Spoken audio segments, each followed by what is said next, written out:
Well, greetings and salutations, everybody. Welcome to the best damn movie-related show on the planet Earth, the John Campea Show, coming to you from right here on my YouTube channel. I'm, of course, your host, John Campea, and it is an awesome honor and privilege, as it is every day, to have you, our international friends, gather around as we talk about our favorite things in the world: movies, movie news, TV, streaming, all sorts of good stuff.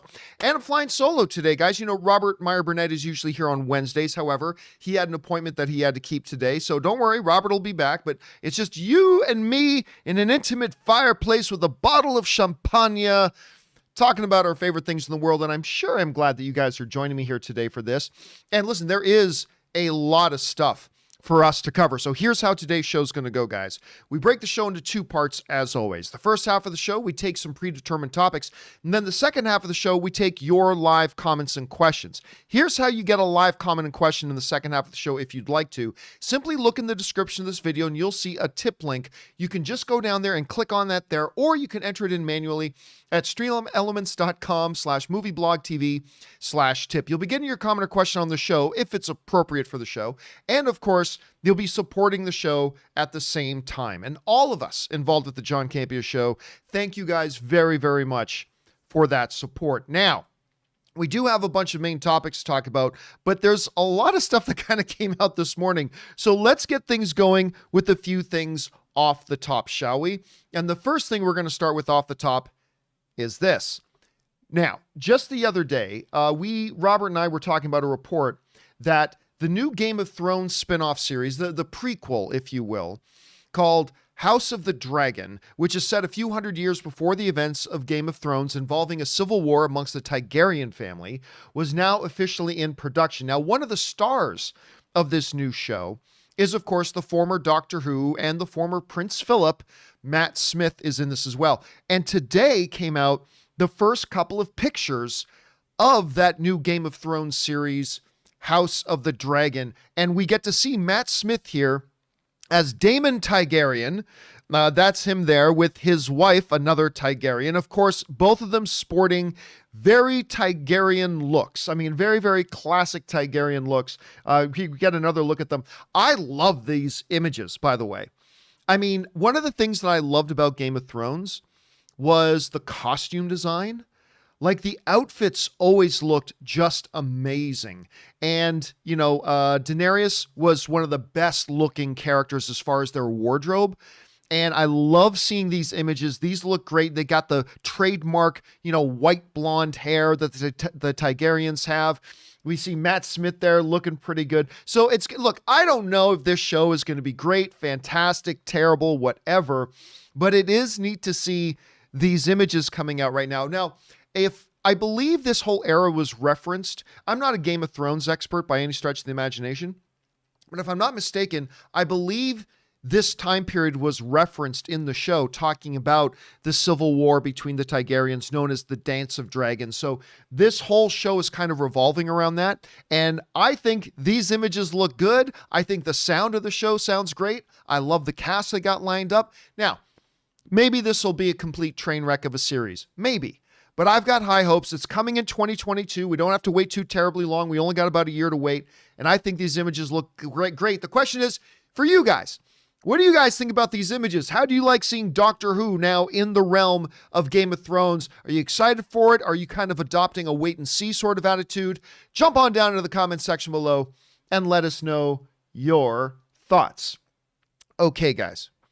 With that down, let's do another off the top, and that is this. One of the things that I've kind of been really interested in is this new Chris Pratt movie that I believe is going straight to Amazon, called The Tomorrow War. Now, we've talked about the synopsis of it before. I thought the synopsis sounded pretty good, but now this morning, the first little teaser, it's only about a minute long, but the first teaser for The Tomorrow War came out. For those of you guys who don't remember, this is basically what this new movie's about. In The Tomorrow War, written by Zach Dean, the world is stunned when a group of time travelers arrive from the year 2051 to deliver an urgent message. 30 years in the future, mankind is losing a global war against a deadly alien species. The only hope for survival is for soldiers and civilians from the present to be transported to the future and join the fight. Among those recruited is high school teacher and family man Dan Forrester, played by Chris Pratt, determined to save the world for his young daughter. Dan teams up with a brilliant scientist, Yvonne Strahovski. Of course, she was in Chuck, and she's currently in The Handmaid's Tale. I love her. And his estranged father, the great J.K. Simmons, in a desperate quest to rewrite the fate of the planet. All right, and that comes to us from Deadline. So the first teaser drops today. And you know what? I thought it was pretty solid. Now, remember, it is just a teaser.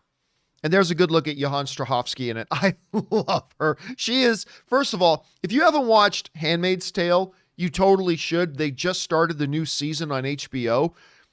It's a fan-effing-tastic show. It's seriously, all the awards it's won and all this buzz you've heard about Handmaid's Tale, it's completely justified. The show is bonkers good. And Yvonne Strahovski is bonkers good in it. She's so good in it. Anyway, we're going to see her here in the Tomorrow War. So this first little 1-minute teaser, it really doesn't give us much. It just gives us a little bit of a sense of the visual style of the thing. Did I say it was on HBO? I meant, if I said HBO, my apologies. I meant Hulu. I just watched the new episode last night. Anyway, it's on Hulu, not HBO, talking about Handmaid's Tale. Anyway, back to the Tomorrow War. So the Tomorrow War, the new teaser just gives us a little bit of a sense of the visual style of it, but it felt pretty exciting. I mean, everything from like the carpet bombing over the city, you get a little bit of sense of the tension. Does it feel a little bit like a formulaic sci-fi alien movie? Absolutely it does, but that's just the first teaser. So I think this thing's got some potential, and unlike Netflix, which, choke themselves by cranking out out of every 10 original movies Netflix puts out, 9 of them suck, Amazon's got a much better track record. So I'm very excited about this. I want to see. I thought the little teaser was good. I am looking forward to a true full trailer. That teaser was nice. It gave us a little bit of a taste, but I am looking forward to a legitimate trailer that espouses a little bit more of the story and all that kind of stuff. But you guys know me. I'm a big Chris Pratt fan. I'm a big J.K. Simmons fan. I love Yvonne Strahovski. So everything about this lines up for me. So I'm looking forward to this. The question is for you guys. Have you guys have a chance to see this new teaser for the Tomorrow War? I personally think it looks pretty good. Maybe you thought it just wasn't enough to form an opinion yet. Maybe you're not interested at all. Maybe you're a big Chris Pratt fan. Maybe you're not a Chris Pratt fan at all. Whatever you guys think, jump on down to the comment section below and let us know your thoughts. All right, guys. Let's do another off the top here, shall we? And that one is this. I am one of many people who absolutely adored the show Dexter. I thought Dexter, now I was a little bit late to the party. I think if I'm not mistaken, I jumped on board with Dexter about maybe halfway through season 2. I caught an episode and I thought that looks really good. And then a friend of mine, Serena, she said to me, okay, but don't watch anymore. Go right back to last season and start watching episode 1. Here's some DVDs. So I'm like, okay. So I went back and started watching, got instantly hooked. Completely hooked on this show. The ending of the show maybe wasn't so great. Maybe the ending of the show wasn't so great. But I still like the final season. I know a lot of people didn't like the final season at all. I actually thought the final season overall was still pretty solid, but especially the last episode or in the last couple of episodes, definitely they didn't stick the landing, no doubt. But I still love this show. Now, that's one of the reasons why I got so excited when they announced a while back that Michael C. Hall was coming back and they were doing another season of Dexter. And they're bringing Dexter back, picking up where we left off at the last one, which I am thrilled about. I am absolutely thrilled about. Now, of course, one of the characters I did not expect to see in the series because, well, she dies in the series, spoiler alert, is his sister, adopted sister, played by Jennifer Carpenter. True story, a little bit of trivia if you didn't know. So Jennifer Carpenter and Michael C. Hall play adopted siblings who fall in love with each other in Dexter, but they were actually married in real life. They're since been divorced, but they got married in real life too. Anyway, not expecting to see Jennifer Carpenter in the show. Well, now there's some buzzing going around that we are going to see Jennifer Carpenter back, reprising her role of Deborah Morgan. Now, of course, you might be asking yourself, time out. This isn't the Marvel fake death cinematic universe. Her character died. There's no superheroes or time travel in Dexter. How the hell could she be coming back? Well, for those of you who watch Dexter, one of the things that regularly happened mostly was with his dead adopted father, Harry. You know, Dexter would constantly talk to Harry, his adopted father who was dead, but he was a regular character in the show that he would speak to. It was not a real ghost, but it was in his head, but he would constantly have, almost every episode, have these interactions and conversations with Harry, Harry's Law and all that sort of thing, right? So it would make sense that if Deborah's dead, she can come back and be that role, be that, you know, dead family member that he talks to all the time. So it's not literally back. Now, then again, there's all the other things. What if her death was faked? If you watched how she died in Dexter, very unlikely that she faked her death, but I suppose it's possible. Other wild theories. It's a twin sister that, you know, Dexter never knew she had. Maybe, but it is probably just Deb. Now, this comes to us from TV Line, or TV Web, I should say, who write the following. And it makes sense. It says, many are convinced that the new crew member also shown up. By the way, this is all based on a social media post that Jennifer put out herself, showing herself on set. And the speculation is, since the Dexter revival is shooting right now, that this is indeed for Dexter. Now, TV Web writes, many are also convinced that the crew member also shown in the image is wearing a Dexter lanyard, with Jennifer Carpenter sporting a wardrobe that looks very similar to that worn by Deborah throughout the original run of the show, as she had a well-known affinity for striped shirts. Could Carpenter simply happen to be portraying a completely different character in a completely different show who also likes to wear striped garments, also while Dexter just happens to be filming right now? Don't be so ridiculous, says TV Web. Now, look, that's all well and good. That's all well and good. But we do have to keep in mind that, that it is still possible, while she is posting this picture, and yes, it is the kind of clothes that Deb wore, and yes, they are shooting Dexter right now, it is possible that she's just off shooting something else. Well, why is she keeping it a secret? Why doesn't she just say what it is she's shooting? I don't know. In this particular circumstance, will buy into the conspiracy theories. I will buy in that I believe she is probably on set shooting the new season of Dexter. It does seem to make sense, right? They are shooting it now. The whole thing with Dexter talking to dead people, it seems to make sense, so I'm on board for this. Now, once again, I absolutely love this series. And one of the things that I loved most about it was the dynamic between Dex and Deb. I thought their dynamic was fantastic. I love their chemistry together. The two of them, even though they're divorced, they famously still get along really, really well. They talk about each other a lot, and they've been shown going to different functions together, so they still clearly have a very good relationship. So, hey, I think this is great news. If this is true, and what Jennifer Carpenter is actually posting about is actually her on set of Dexter, I think it's fantastic. It just makes me even more excited for the return of this show. Question is, guys, what do you think about that? Maybe you don't think she's there shooting for Dexter. Maybe you think she's shooting for something else. Maybe you feel like I do. It's like, yeah, it seems pretty clear that is Dexter. Does that excite you? Do you not care about the revival of the show? Whatever do you guys think? Jump on down into the comments section below and leave your thoughts there. All right, guys. With that down, let's do one last off the top here, shall we? And that one last off the top is this. You know, the trailer for, at least that little teaser that we got for the Tomorrow War, was not the only new trailer to drop. We also got a new trailer for the upcoming Pixar film, Luca. Now, this isn't the first trailer that Luca has put out. This is the new Pixar film about the little sea monster boy who turns into human form when he's on land. They put out trailers for this before. They had a little teaser once, and they had a full trailer out. And if you guys remember us talking about it, now I love Pixar. And I do not doubt Pixar. I don't doubt Pixar. But I also call it like I see it. And that last Luca trailer didn't really do it for me.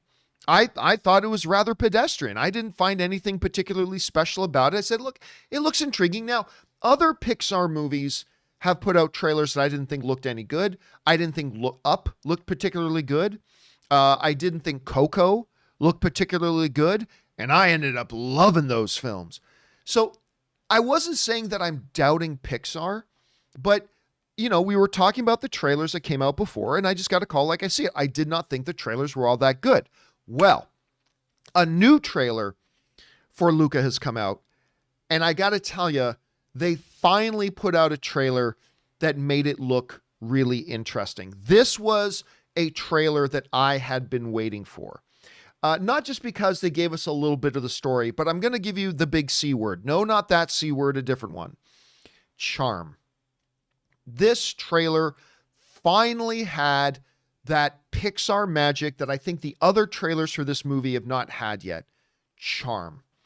You know, they gave us more of these characters, and I found them infinitely, here's the word again, charming. And I smiled when they spoke and did everything. And it's like, you know, when they call the women walking by, say, it's stupid. Like, come on. That was great. What do you kill with that thing? Anything that swims. Come on. That was charming. That was cute. And while, listen, I still don't think the other trailers were very good. But this trailer for me, I thought was really, really good. I got to admit, this is the one that's now got me on board. Now, of course, I was looking forward to Luca before just because it's Pixar, but I wasn't excited about it. I anticipated it'll probably be great because it's Pixar, but for right now, I wasn't excited. I'm excited now. This was the kind of trailer that wins you over. It captures your imaginations. It wins your spirit over. And again, it's that magic ingredient that Pixar needs to put in there, charm. And it had it in spades, so I really liked it. Question is for you guys. Did you guys have a chance to see this Luca trailer yet? Again, I think it's the best one they put out, which isn't too hard because I don't think the other ones have been particularly good. But this one's won me over. Do you feel the same way? Maybe you already love the other trailers. Maybe you don't think this one's all that good. Whatever you guys think, jump into the comment section below and leave your thoughts there. Okay, guys. With that down, let's now move into our main topics today. And how do we select our main topics here on the show? Well, it's really rather simple. You see, you guys come up with our main topics. Whenever you come across a big topic, story, or issue that you think we should have as a main topic here on the John Campea Show, just go anytime, 24/7, over to www.thejohncampeashow.com/contact. Once you guys get there, you're going to see a form. Fill it out with your topic or question. It's totally free. Hit submit, and then maybe, just maybe, you might see your submission featured as a main topic here on the John Campea Show. With that down, let's get into main topic number 1.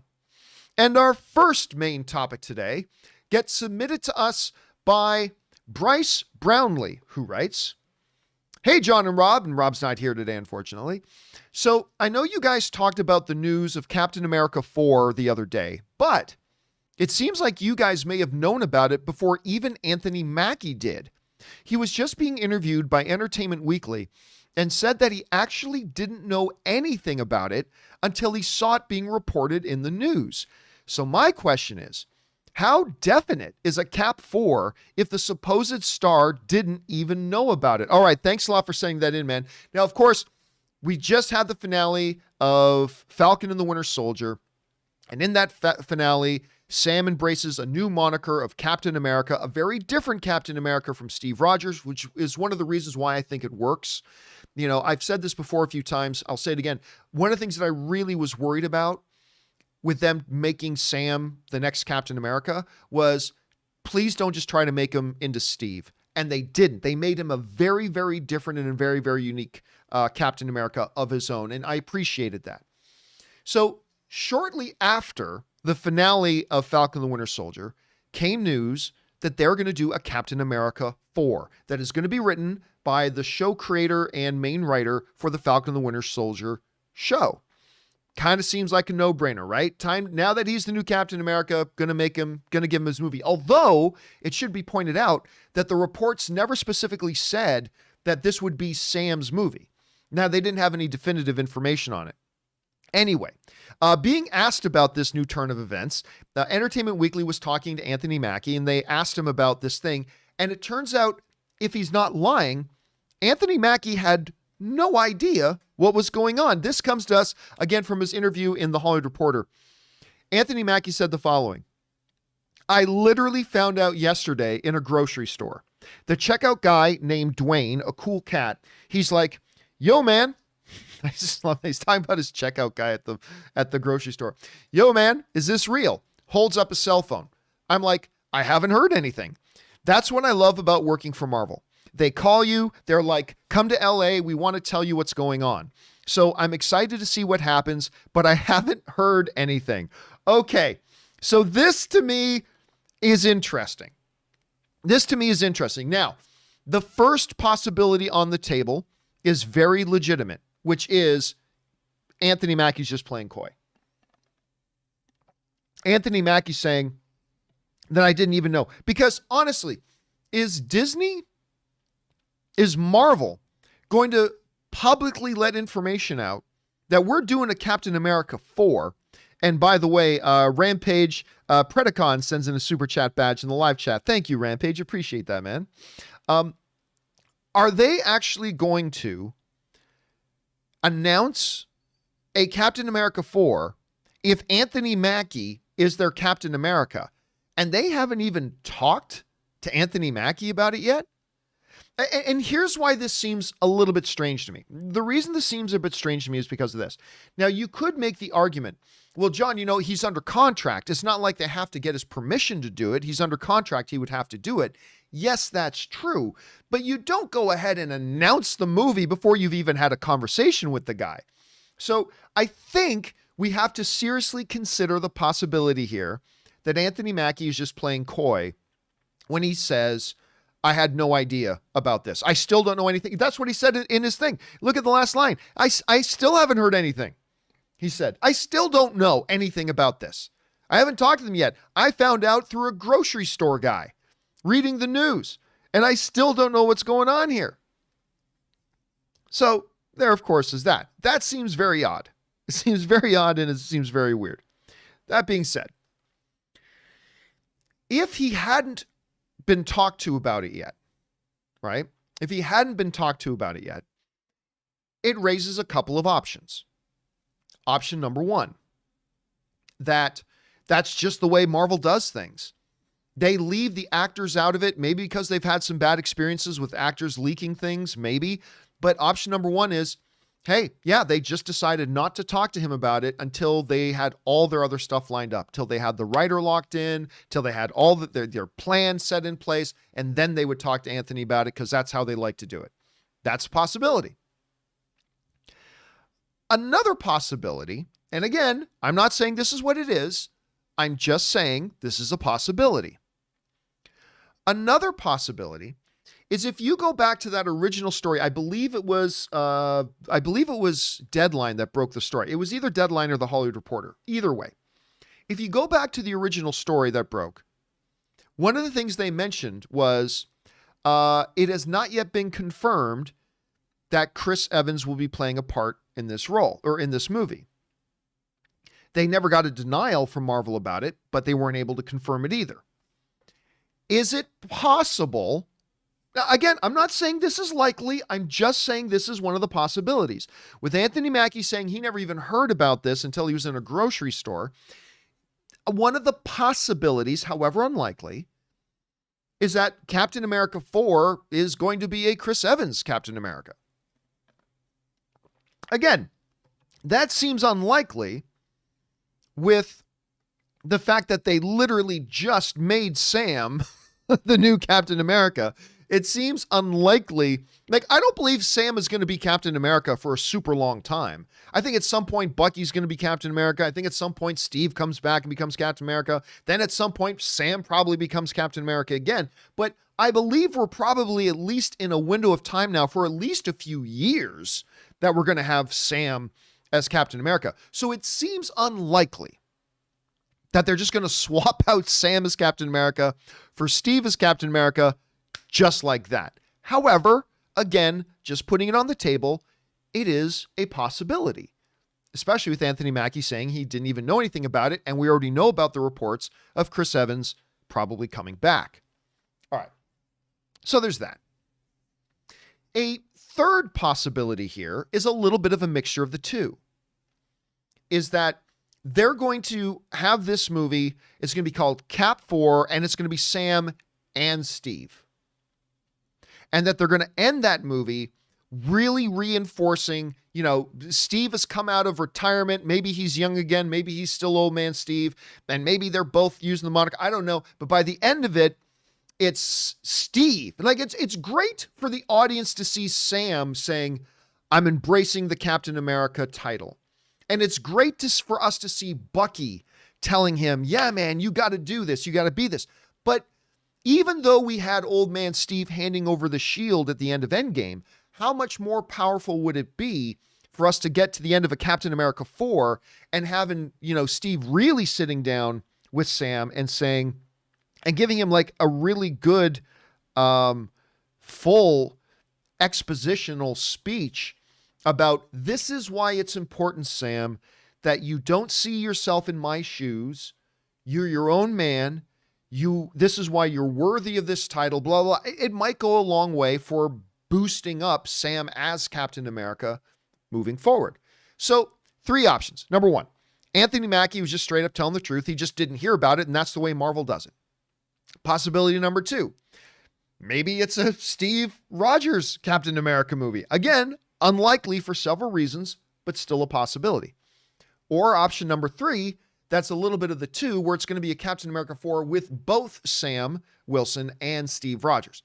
I don't know that that's particularly likely either, but I think probably the most likely is scenario 1. But these are possibilities we have to consider, with Anthony Mackie saying he never even knew about any of this until he was in a grocery store. Anyway, what do you guys think? Do you think, which one of those 3 options do you think is most likely? Do you disagree with me? Do you think maybe option 2 or option 3 are more likely? Maybe there's some other options on the table that I'm overlooking right now. What might those be? Jump on down into the comment section below and let us know your thoughts. Okay, guys. With that down, let's move on to main topic number 2. And our second main topic today gets submitted to us by I'm Sexy, Believe Me, Please, who writes, that's a great username, who writes, hey, John, so the Hollywood Reporter just came with some exciting news. A new Monsterverse film is in the works with Adam Wingard in talks to direct. Of course, he directed Godzilla vs. Kong.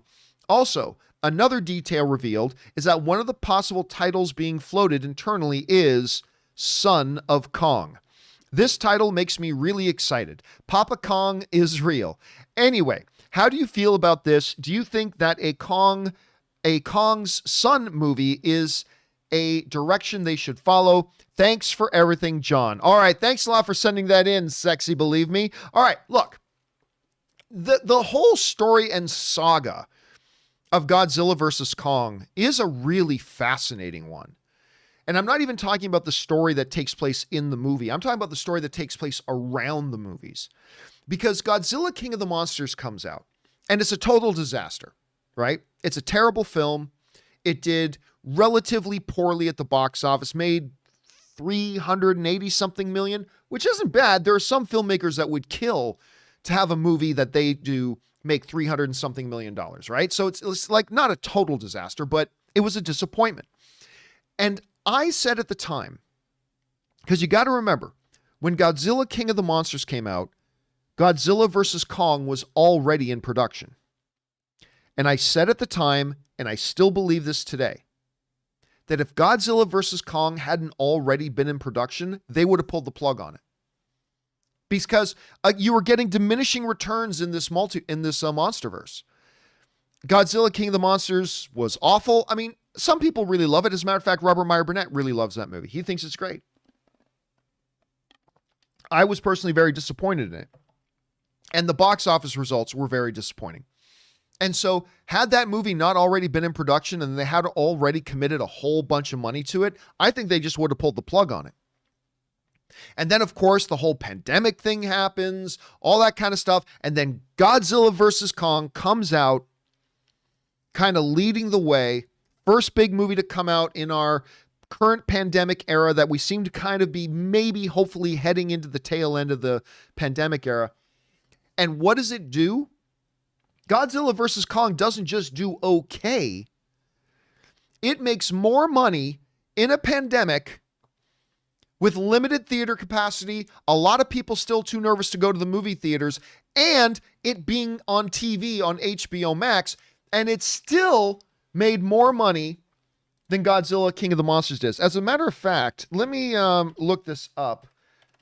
Godzilla vs. Kong right now, like I know it passed the $400 million mark. Godzilla vs. Kong passed the $400 million mark.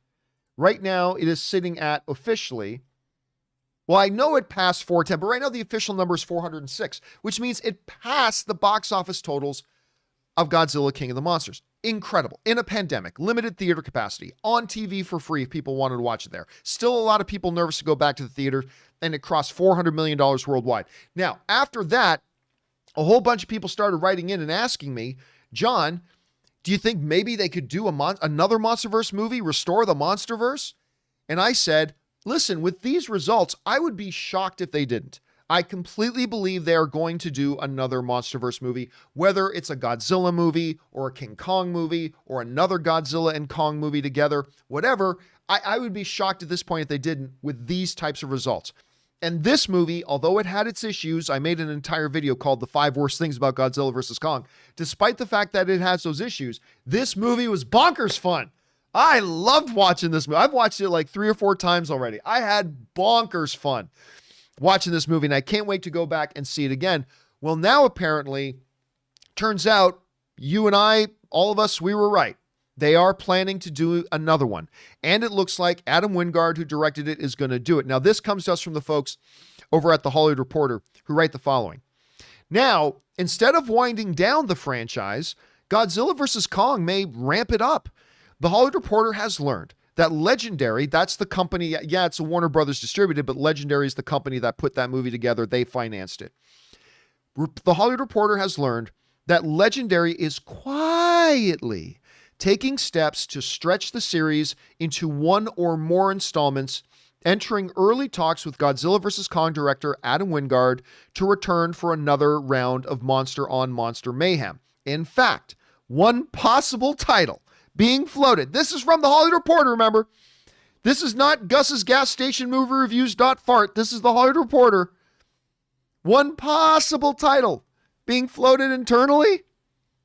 The Son of Kong. Dun, dun, dun. Of course, that comes to us from the folks over at the Hollywood Reporter.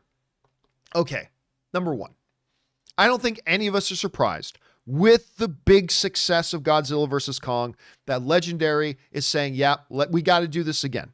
No big surprise there. Number 2, no big surprise that they want Adam Wingard to come back and do another one. But you got to keep this in mind with Adam Wingard too. His dance card right now is pretty full. Remember, a director can work for 2 years or more on a movie. And he's got a couple he's doing. He's got like that Thundercats thing that he said, that the animated one, that movie he wants to do, that apparently is happening. And they already talked a while ago that he signed on to do a Face Off reboot. The classic John Travolta and Nick Cage movie. Never talk bad about Face Off. That movie is awesome. I will go to the grave believing that. Anyway, Face Off is life. Face Off is awesome. If I let you suck my tongue, would you be grateful? Come on. That's Academy level writing right there. Anyway, so Adam Wingard's dance card is already pretty full. So what would that mean theoretically? If he signs up to do a Godzilla vs. Kong 2 or a Son of Kong, does that mean we wouldn't be getting it to like 2026, 2027? Would he bump one of those other projects, Thundercats, Face Off? Would one of those get bumped to make room for a Godzilla vs. Kong? You know Legendary isn't going to want to sit around for 4 or 5 years. Like, I think that much is clear. Legendary won't want to sit around for just 4 or 5 years and, you know, patiently wait for Adam Wingard to have some time to get around to doing this next one. So something would probably have to give. But let's address the elephant, or the gorilla in this case, in the room, shall we? Son of Kong. All right, let's talk about that for a minute. Son of Kong. How? I mean, I guess the story would be somewhere down there in Hollow Earth, Kong comes across a Mrs. Pac-Man. Or, a Mrs. Donkey Kong? Is that what happens? Does he see a giant scaffolding with an Italian-looking plumber pushing barrels around, and lo and behold, there's a Mrs. Kong at the top of that thing throwing barrels down to kill that guy, and he falls in love? It's like, look at that form. Look at the way she rolls those barrels. You know what they say about a female gorilla? If she can roll a good barrel, I have no idea where that analogy is going. I was making up as I was going along, and I thought I might think of an ending, and I didn't, so I'll let you guys come up with an ending to that analogy. Anyway, could it be? I mean, there's a really great Angel in the live chat puts in a great option. Maybe they clone. Why not? Cloning's popular in movies, right? Maybe they clone Kong. And they think, we need another Kong. I don't know why they'd think we need another Kong, but okay. Do another Kong. And they clone one. Maybe that Kong goes bad. And Papa Kong's got to come around and put the smack down. Say, listen, Junior Donkey Kong. You got to know your place. I don't know. I'm just making up as I go. Look, all I know is this. Is that after Godzilla, King of the Monsters, I was ready. I was prepared. I was in a place emotionally that I could accept that the Monsterverse, this giant kaiju Monsterverse, was probably done. And I would have been okay with that because, again, I didn't like Godzilla, King of the Monsters. But now we live in a world where we had Godzilla versus Kong. And I orgasmically enjoyed that film in the theater. God, guys, seriously, I'm telling you, having gone so long without being in the movie theaters, Godzilla versus Kong was just the perfect kind of empty calorie, sugar rush movie. Giant monsters fighting each other, jumping from aircraft carrier to aircraft carrier. Fucking King Kong with Stormbreaker and Mjolnir rolled into one. I know it was ridiculous, but it doesn't matter. It was damn fun. And being in that theater again, getting hopped up like I had Kimberly Kern on my left and Ray Orr on my right, and we're just like, like having so much. It was crazy. So I was ready for the whole Monsterverse to be put to bed after King of the Monsters. I was totally ready for that. Now I want more. And I love the idea of Adam Wingard. Godzilla's son, or son of Kong. Okay, that's interesting. Son of Kong. Let's go with it. Guys, question is for you. What do you think about this? How do you feel about it? Do you like the idea of continuing on the Monsterverse? Maybe you didn't even like Godzilla vs. Kong. And hey, there are bad things about that movie. I'm not denying that at all. So maybe you didn't even like the movie. Maybe you're over these kaiju movies. Maybe you can't wait for more. How do you guys feel? Jump on down into the comments section below and let us know your thoughts. Okay, guys. With that down, let's do one more main topic here today, shall we? And our final main topic today gets submitted to us by Francisco Faria. And Francisco writes, "Hey, John, today there was exciting progress in the Ironheart series for Disney+. Variety reported that Shinaka Haj is set to write the Disney Plus Ironheart series. She wrote some episodes for the TNT Snowpiercer show, which a lot of people liked her work on that. Also, the series will have 6 episodes. By the way, that has not been confirmed by anybody. There's been no confirmation, I believe, that the series will have 6 episodes. As a matter of fact, the show hasn't even been written yet, so I wouldn't pay any attention to that. Anyway. And the writer's room will be open in May. A 2022 release date, probably not. We'll get back to the question here in a second. Probably not a 2022 release date. We're approaching mid 2021, and they haven't even started writing. We're almost in May of 2021, and they haven't even started writing. So my guess, I have no insider information. My guess is the earliest we'll probably see this is 2023. But who knows? Never know. They might go very fast on this thing. Anyway, a 2022 release date, probably. I guess so. Probably not. Either way, I'm really excited for it. What are your thoughts on this? All right. So this is an interesting one because a number of months ago, news came out that they were looking at doing an Ironheart series, right? And of course, Ironheart is, I believe the character's name is Riri. This young girl who's a prodigy of electrical engineering creates her own iron armor suit in the lineage of Tony Stark's Iron Man and becomes her own hero, Ironheart. Now, if I remember correctly from reading this, this is a character that didn't even come into existence in the comics until 2016. Like, so this isn't like a character who has a long history. I believe it's a pretty new character.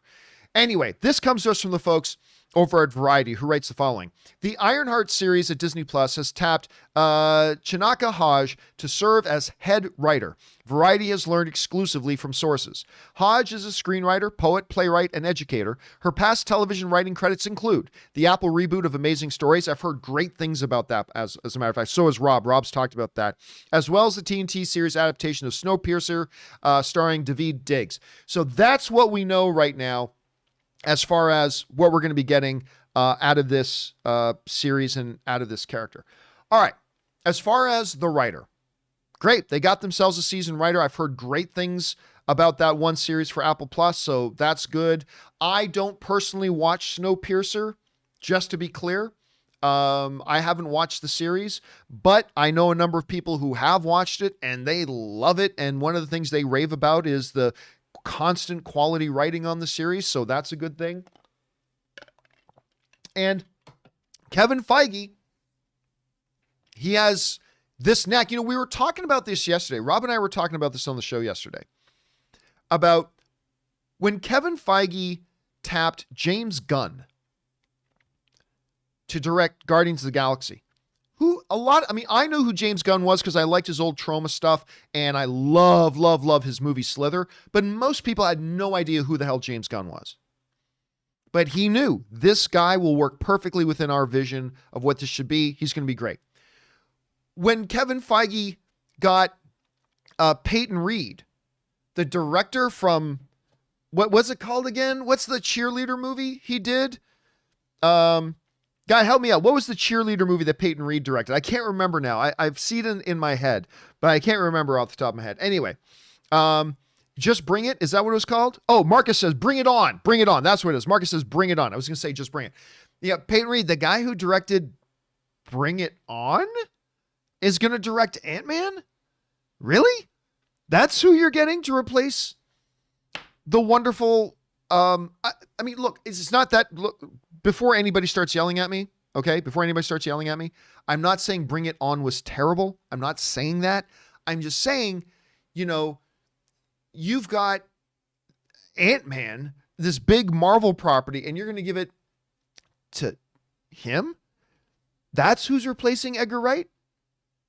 But he knew, and I think Ant-Man is awesome. I mean, I think I love Ant-Man more than most people do. I thought Ant-Man was awesome, had so much character, had so much personality. It was a nice change of gears from the rest of the MCU to go smaller scale, no pun intended. That was great.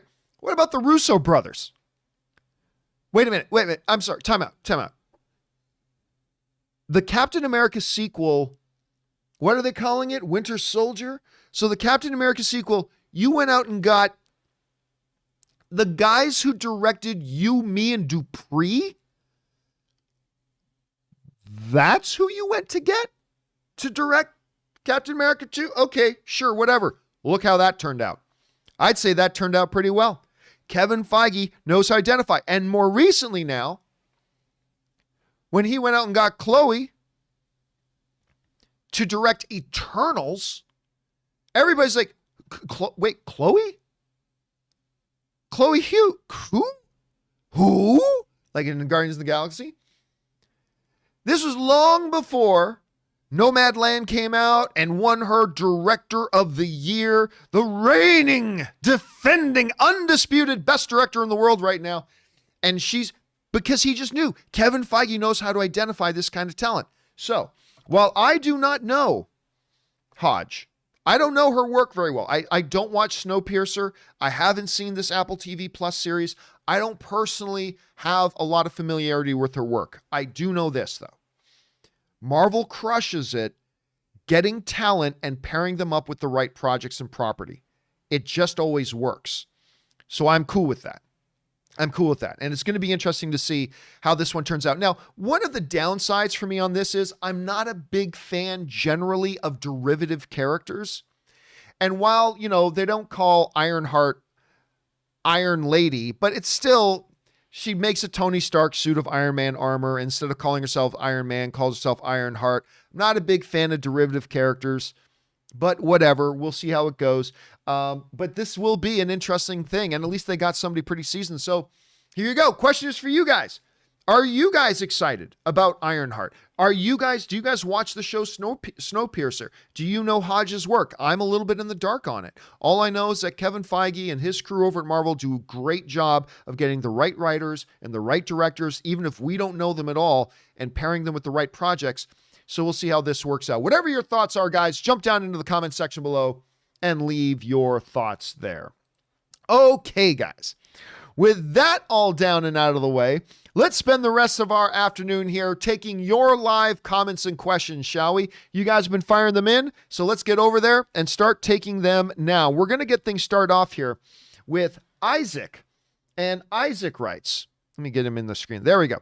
Isaac writes, do you think that with Eternals coming out in November, the Oscar Best Picture category having a hard 10 nominees going forward, could Chloe Zhao's next film get Academy attention next year? Black Panther was nominated, and Disney has stated that they are astounded with the results. Okay, so yes, we have already heard word coming out of Disney that some people in Disney think Eternals might be their best Marvel film yet. Now, that doesn't necessarily mean anything, right? That's just a couple of people's opinion. Maybe there are other people in Disney who think Eternals is the worst film yet, but I have personally talked to people within Disney who have said they feel they might have their best movie yet in Eternals. So maybe that's true. Maybe they're not. Maybe they're wrong, but whatever. Could it be possible that are reigning the best director in the world right now, Chloe Zhao, with her next film being Eternals? Could it be possible that Eternals get Oscar attention? I'll give you the answer that is the same. I'll give you an answer, but I'm going to tell you right now, it's the same answer for every movie that's coming out. Of course it's possible.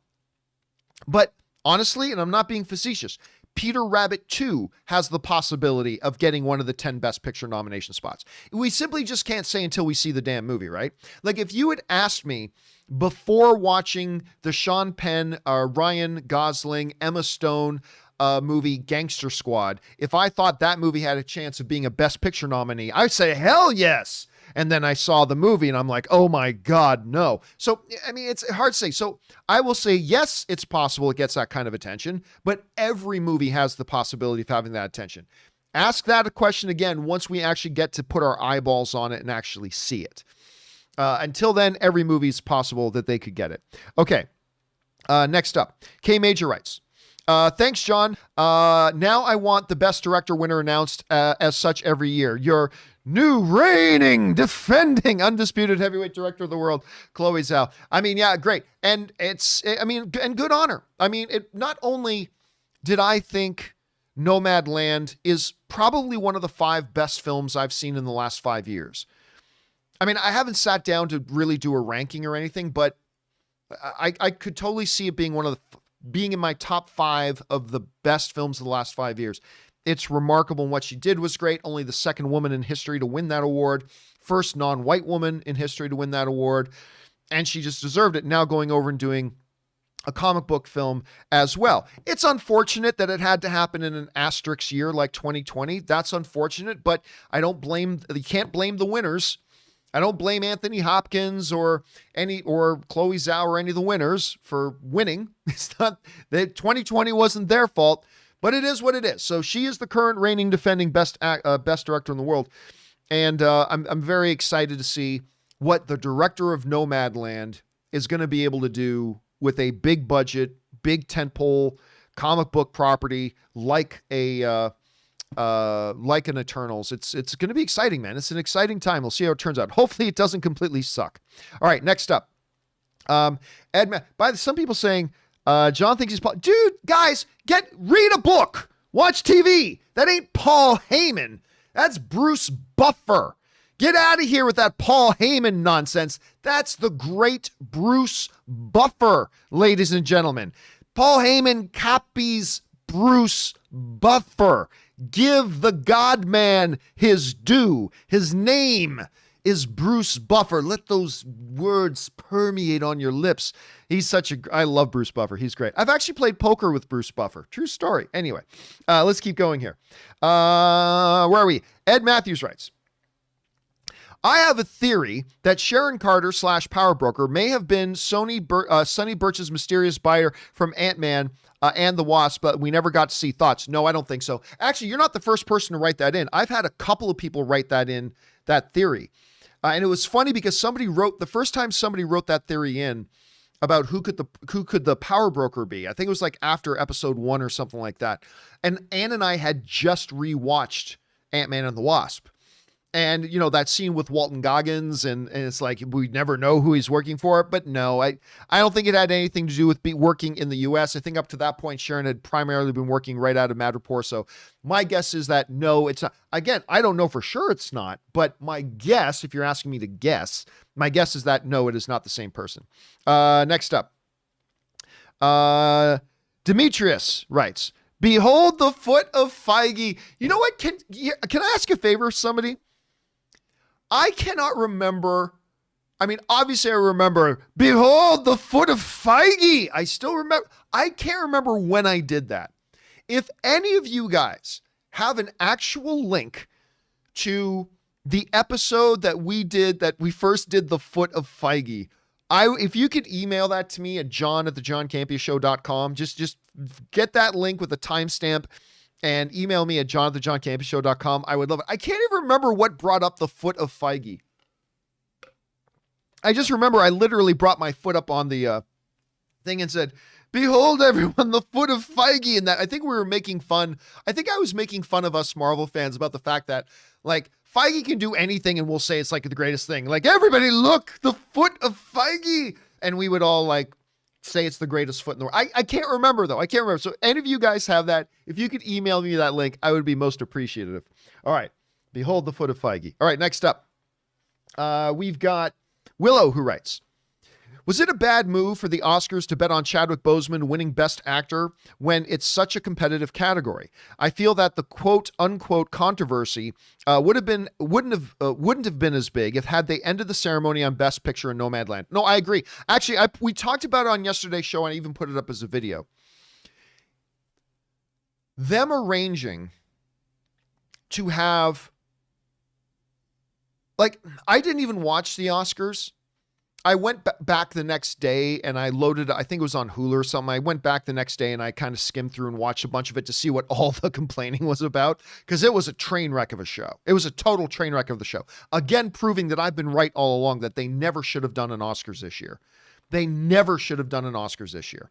And they've hurt the Oscars brand. But this mind-numbingly stupid decision to not end the evening on Best Picture, but instead end it on Best Actor, because the producers of the show assumed that Chadwick Boseman was going to win, and they would just have this big emotional, a speech by his wife, his widow. It would be this big celebration of the life of Chadwick Boseman, and it would have this big emotional crescendo, blah, blah, blah, blah, blah, blah. And listen, full marks for wanting to honor Chadwick Boseman. Of course, I respect that. But as I pointed out in the video we put up yesterday, it was a totally idiotic decision. Number one, because it's the damn Oscars. You end with Best Picture. All right? Any other suggestion is just moronic. You end the Oscars with Best Picture. That being said, it was literally a no-win situation for the producers by putting the Best Actor category last, because there are only two possible outcomes, and both of the possible outcomes were going to equal a loss. Possible outcome number one, Chadwick Boseman doesn't actually win the award. Well, now you look like fools. Now you look like fools. Especially considering that they had this stupid rule that you couldn't Skype in or Zoom in to do an acceptance speech. You had to be there in person, and Anthony Hopkins couldn't be there in person. So it ended on the best lead actor award and nobody there to give an acceptance speech. Way to go, guys. Way to go. And Anthony Hopkins totally deserved to win that award. But the point is, one of the options of the things happening was that what if Chadwick Boseman does not win? You're going to look stupid, and you're going to make the whole show look stupid. So that was the one potential outcome. And obviously that's the one that happened. But even the other potential outcome, what was the other potential outcome? Well, potential outcome number one is that Chadwick Boseman doesn't win.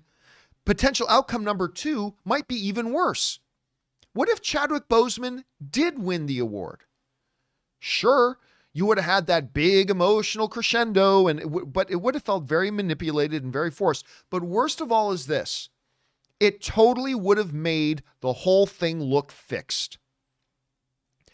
You cannot tell me, for all the frickin' money in the world, that had Chadwick Boseman won that award, that the narrative over Twitter and everywhere would have been, see, the Oscars are fixed.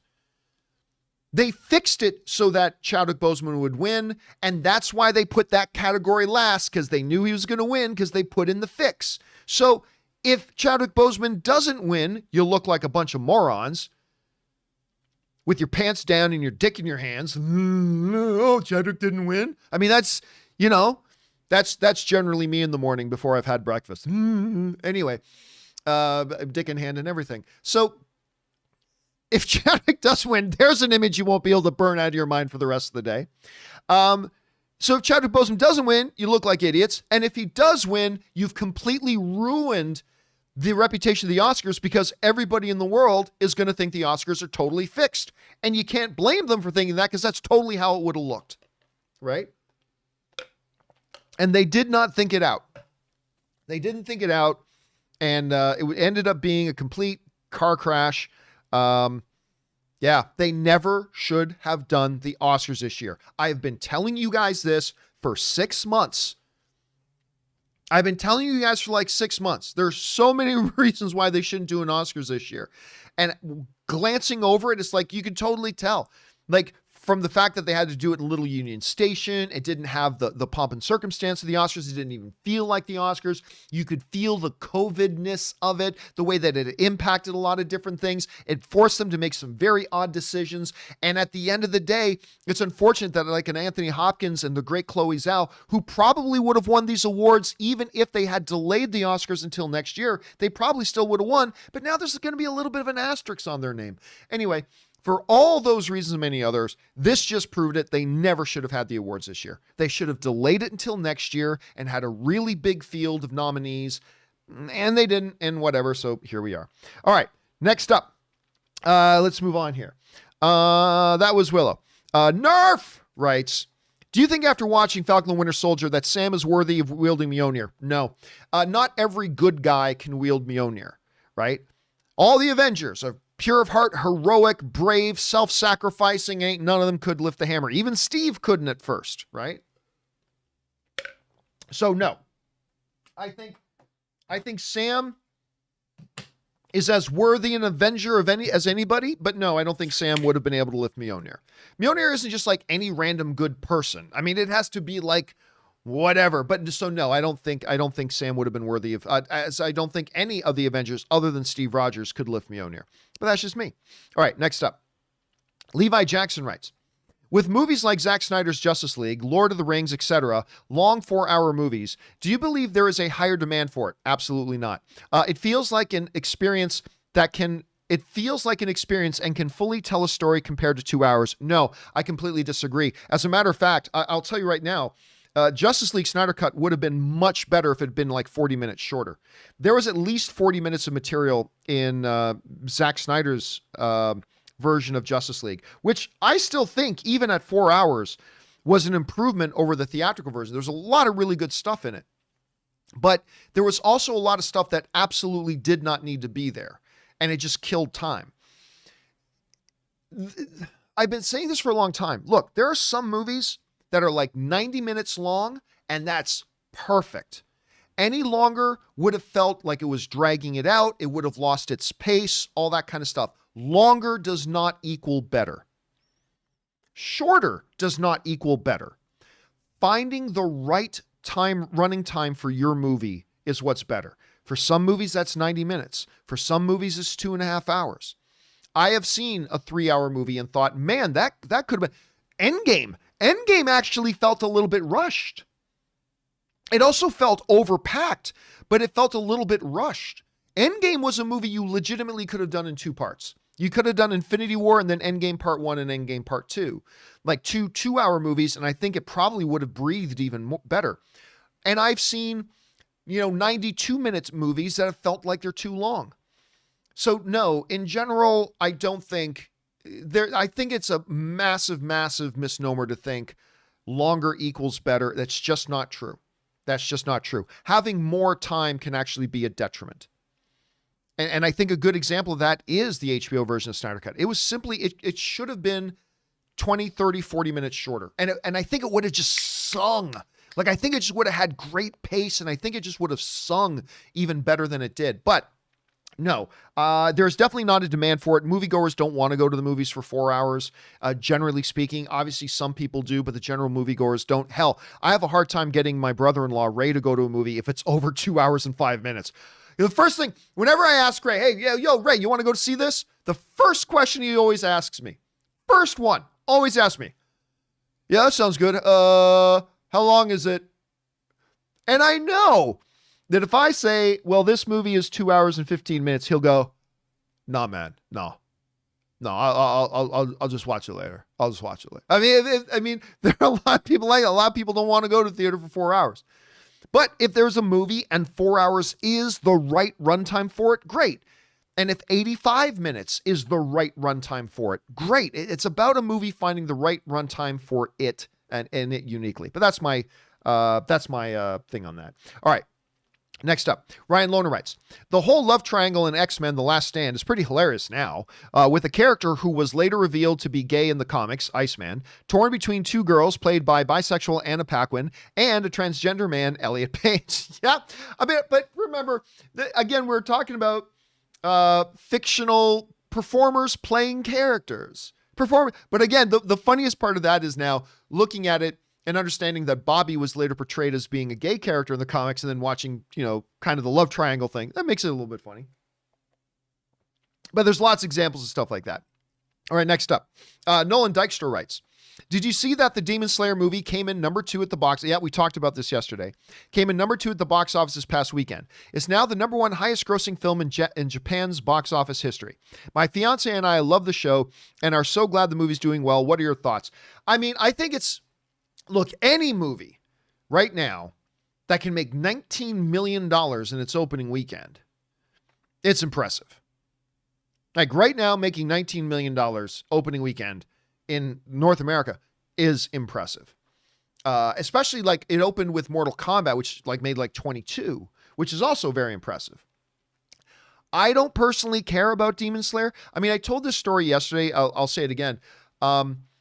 I was actually on AMC's website getting ready to buy tickets for me and Ann to go see Demon Slayer last night. I don't know anything about Demon Slayer. I just had a lot of people. I just saw a lot of our viewers were very excited about it. So I said to Ann, it's like, hey, can we set some time aside tonight and run over to AMC and go watch Demon Slayer? And she's like, yeah, sure, we can do that. I'm like, great. She goes, do you know what it's about? I said, no, I don't know anything about it. And then Ann pointed, oh, look, there's a trailer right up there on AMC's ticket purchase page. There was a trailer for it. And I was like, great. So we hit play. I watched the trailer and shut the browser down because after watching the trailer, I had no desire to go see the movie. I thought the trailer was really bad, at least in the sense that it didn't do anything to excite me. So that doesn't mean that it's not great. Maybe it is great. I know I watched the trailer and it just did not appeal to me. But regardless, it's very impressive, particularly right now for any film to make that kind of money on its opening weekend. It's a very, very impressive feat. All right, next up. Wiley Todd writes, hey, John, I just watched the first Rush Hour for the first time and was surprised how good it was, but dated in many ways. What do you think of the trilogy and which do you think is the best? I hated the first Rush Hour. Hated it. And I loved Rush Hour 2. For a long time, I mean, it happens more now than it used to, where a sequel is as good or better than the original film. It happens more often now, but you go back like 7-8 years ago, and it was very rare for a sequel to be better than the original. Rush Hour 2 was one of those films. I thought Rush Hour 2 was fantastic. I loved it. To this day, I love it. Love it. Zhang Ziyi in that. It's great. And I hated the first one. And I hated the third one too. I thought the third one was complete dog crap. So yeah, I didn't like the first one. I didn't like the third one. But my heavens, I still adore and absolutely love that second one. I still think the second one is great. All right, next up. Wiley Todd also writes, John, years ago, I was in an indie film as an extra with a small speaking part. I was waiting for the movie to come out, but it never did. I know this happens with a bunch of movies, but why does this happen? Is it because it never got a distributor? Thanks. Yeah, that's it exactly. Lots of movies, just like we say, like for every 500 scripts that get written, 1 out of every 500 might get made into a movie. And a movie getting made does not mean it's going to get released.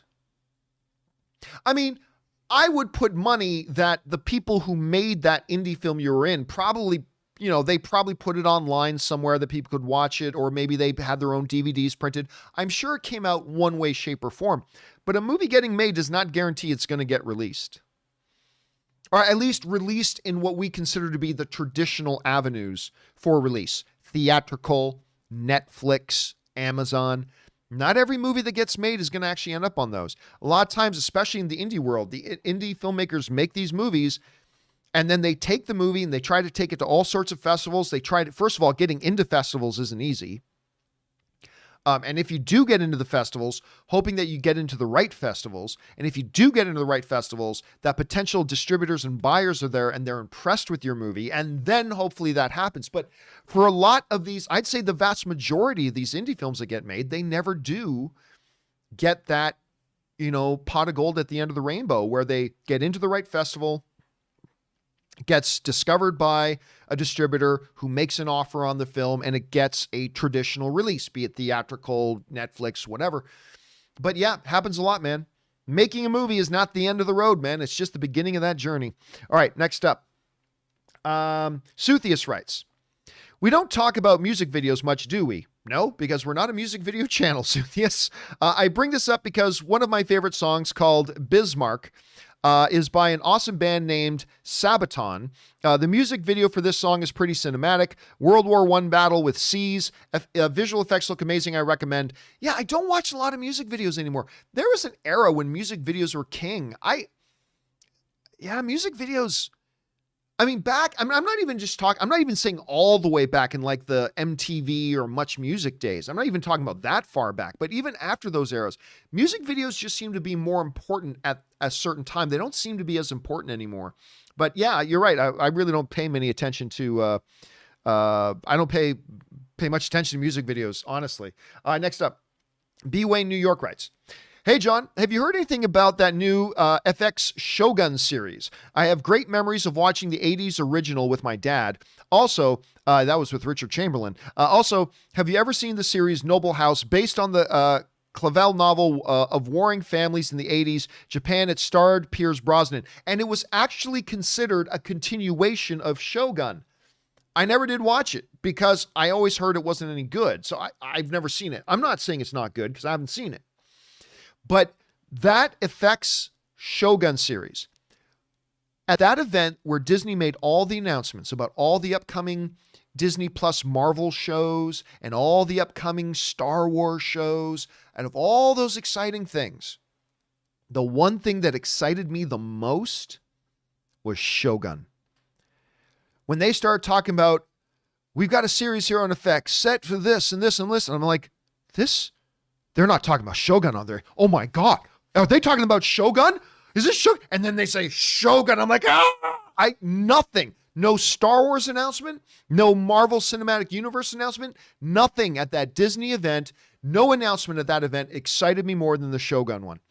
That Shogun is a story I have been praying to the movie gods for decades for somebody to come along and redo Shogun. I loved the original, the James Clavell novel. I love the original miniseries. It is a story that could be told so well today. Nothing has excited me more. I don't know any more information of it, but I cannot wait for it, B. Wayne. All right, next up, Nick Parrish writes, what's up, John? Even though I got a good laugh when you ripped the Mortal Kombat filmmakers, I also have to admit I felt kind of bad because this was Simon McQuoid's first film. I agree with your sentiments on the movie, but maybe he'll improve with another film. Oh, absolutely. Absolutely. Look, I said about Mortal Kombat for a long time. I'm excited about it, but I'm nervous because it is both a first-time director and the screenwriter was the first time they had a script made into a movie. That makes me nervous. And even though I had some fun, I had some good fun with Mortal Kombat, it's an atrocious movie. It's atrocious. I mean, better than I could have done, but I'm not the standard of excellence, am I? It was an atrociously done movie. There's so much, the more I think about it, the less I like it. Although I am going to go back and watch it again. I might actually even go over to the Tyler Galleria tonight and go watch it again. Because the fun parts are still fun. But we talked about this on the show yesterday. It's his first movie. He is bound to get better. He now has some experience under his belt. He's been on set of a movie. He's going to learn lessons, and hopefully he'll get better. You know, I said yesterday, and I wasn't just trying to be stupid. I mean, it's true. Listen, the first time you had sex, you were terrible at it. You may not know you were terrible at it. You were terrible at it. Right? And hopefully you got better. Hopefully you got better. But you were pretty terrible. You might have been with a very generous person who told you did great. Believe me when I tell you, they were just being nice. You were terrible at it. But hopefully you get better. Now that Simon's done a feature film, he's got that experience. He's recognized what he did that worked. He's recognized what he did that didn't work. So yeah, hopefully the next one he does, and hopefully he gets a chance to do another movie. Hopefully the next one he does, I expect he'll make some big improvements. And then the idea is you keep improving and you keep getting better. And that's the hope. So yeah, just because the first one was bad, that's okay. Your first time out not everybody can be Ben Affleck, where the first movie you put out is a potential Oscar contender. Not everybody can be that. So here's hoping for a good future from it, and here's hoping he gets another opportunity. All right, next up. Boris writes, John, my girl has done it again. For me, Frances McDormand is the GOAT. 3 Billboards is just so fucking good, and the F word is important because she used it so damn well in that movie. Never thought I'd see Mrs. Clavell say, hey, fuckhead. Thanks, John. Listen, seriously, her performance, which she won the Academy Award for Best Actress of the Year a couple of years ago for 3 Billboards Outside Ebbing, Missouri. Her performance in that is stupid awesome. Like stupid awesome. If you have not seen that, and now of course she just won her 3rd Best Actress Award at the Academy Awards. Only one other actress in history has as many Best Lead Actress Awards in history. And that lady's name was Hepburn, who has 4. That's the record. No lead actor or lead actress other than Hepburn has 4 Best Lead Academy Awards. She's now got the second most with 3. I still think the Street Monster is the GOAT. She has 3 Oscars, 2 for Best Lead Actress, 1 for Best Supporting, and she's got how many other, 18 other nominations. That kind of consistent excellence, I still think that makes the Street Monster the GOAT. But Frances has to be in the conversation. Has to be in the conversation. And guess what? She's going to win more. I am telling you right now, Frances McDormand is going to win more. Not one more. I think she's still got multiple more Oscars she's going to win. For now, I still think Meryl's the GOAT, but Frances is in the conversation. Let's see where that conversation is at 4 or 5 years from now. All right. Thanks for that, Boris. Next up, Boris writes, also, although I hated Transformers 3, my least favorite in the first trilogy, seriously, a pile of crap, Frances freaking McDormand was still amazing in it, clean, classy, in charge, and in a suit. All I could have asked for. Have a great day, John. Yeah, listen, we've seen some great people in those terrible Transformers movies.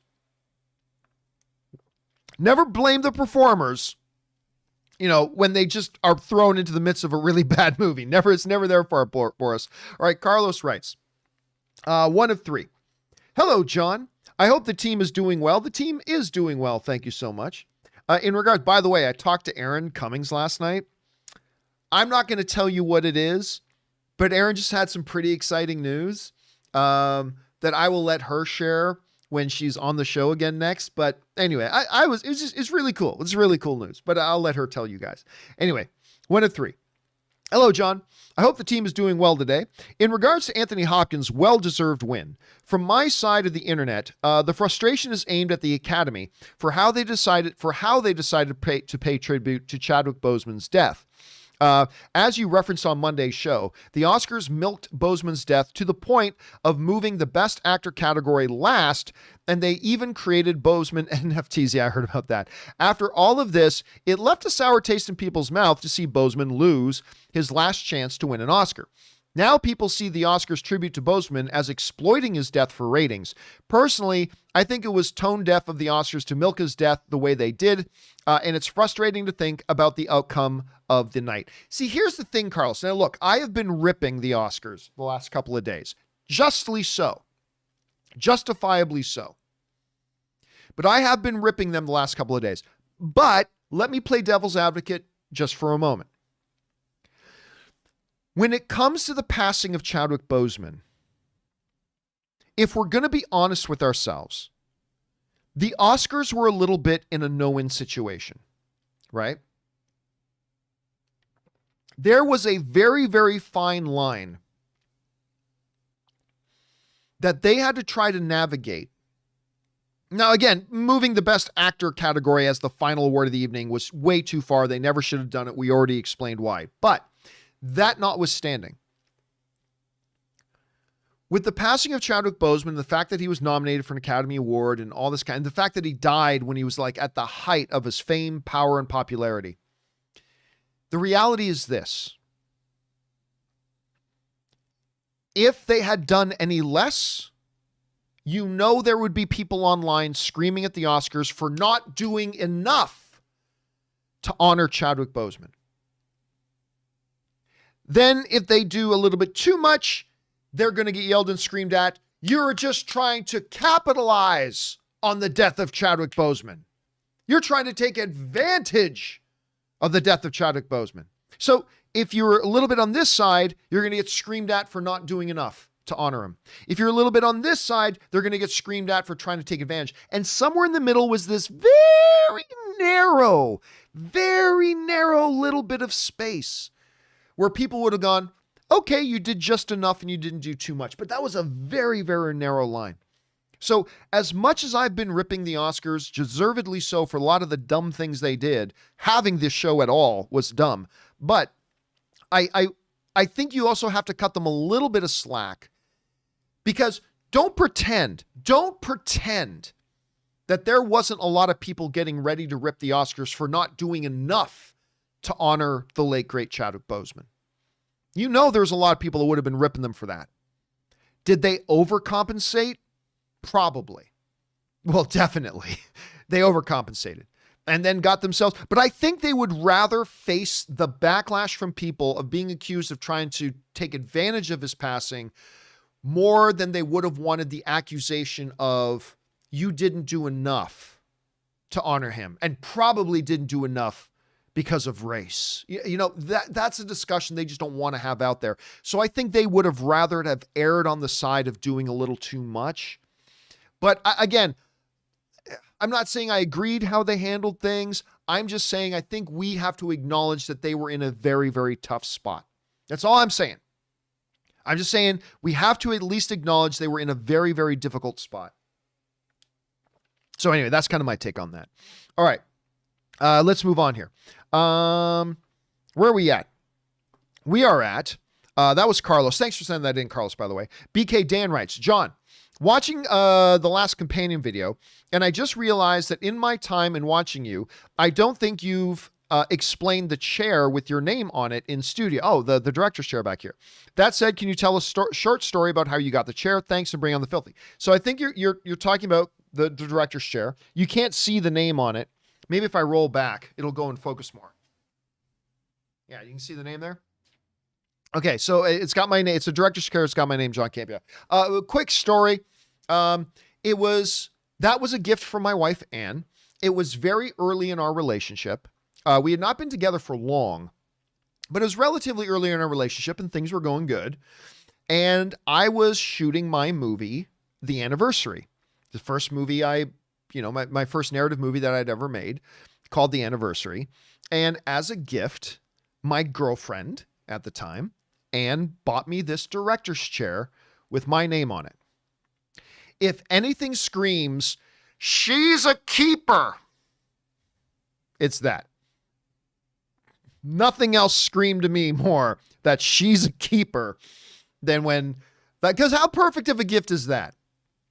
For any film fan, but for a film fan who's also trying to like make their own first movie, this little Filipina Fury, like most remarkable woman in the world, goes out and gets me that.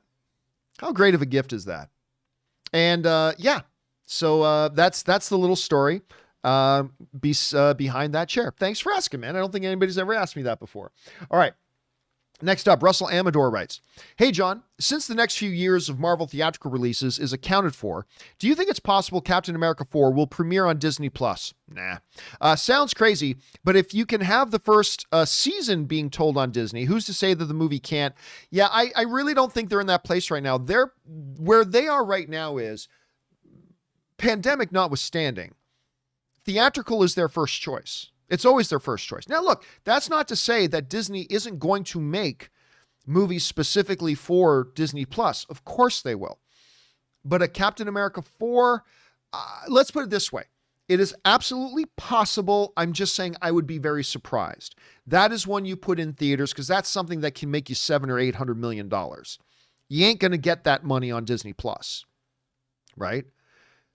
That's a part that everybody treats the theatrical or streaming issue as if it's one or the other. Don't forget, you can make this movie, put it in theaters, make $700 million, and then you still get to put it on Disney Plus later. You get to have both. So yeah, I definitely think, and again, they may change directions, but I definitely think that when they do get around to doing Captain America 4, I do definitely believe it'll be a theatrical thing, pandemic notwithstanding. All right, next up, Ryan writes, "Hey, John, what were your thoughts on UFC 261? Outstanding. Absolutely outstanding. This past weekend, best card in a long time with fans being back. And Kamaru Usman is a beast." Dude, I've been saying, you know, I laugh. I get it. Guys like Conor McGregor, it's sexy. He's got the mic skills. He's charismatic. He's flamboyant. But when he was going in to fight Khabib Nurmagomedov, without exception, baddest man on the planet, but he's boring. I can't remember. He's Uzbekistan? I can't even remember where he's from. He's boring, you know. Oh, he never talks. He doesn't have the mic skills, whatever.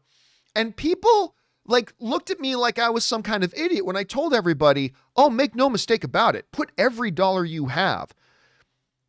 Nurmagomedov is going to beat Conor McGregor. Nah, you don't know what you're talking about, John. Sure enough. And then of course could be, made him tap out. It all happened again when Kamaru was fighting Masvidal. I get it. Masvidal is this big, sexy name, right? He's flamboyant. He's got charisma. He had that big, against the big flying knee knockout, the fastest knockout in UFC history. It's got all the sexiness. But I told everybody, he has no chance against Usman. He has no chance. And sure enough, in the first fight, he never once had Usman in trouble. Never once had him in trouble. And then sure enough, they come back and run it back again, and Usman took his head off. And don't get me wrong, I like Masvidal, I do.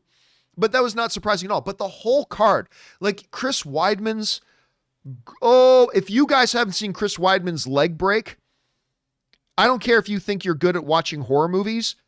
If you go on YouTube and search for Chris Weidman leg break, do it on an empty stomach because you may puke.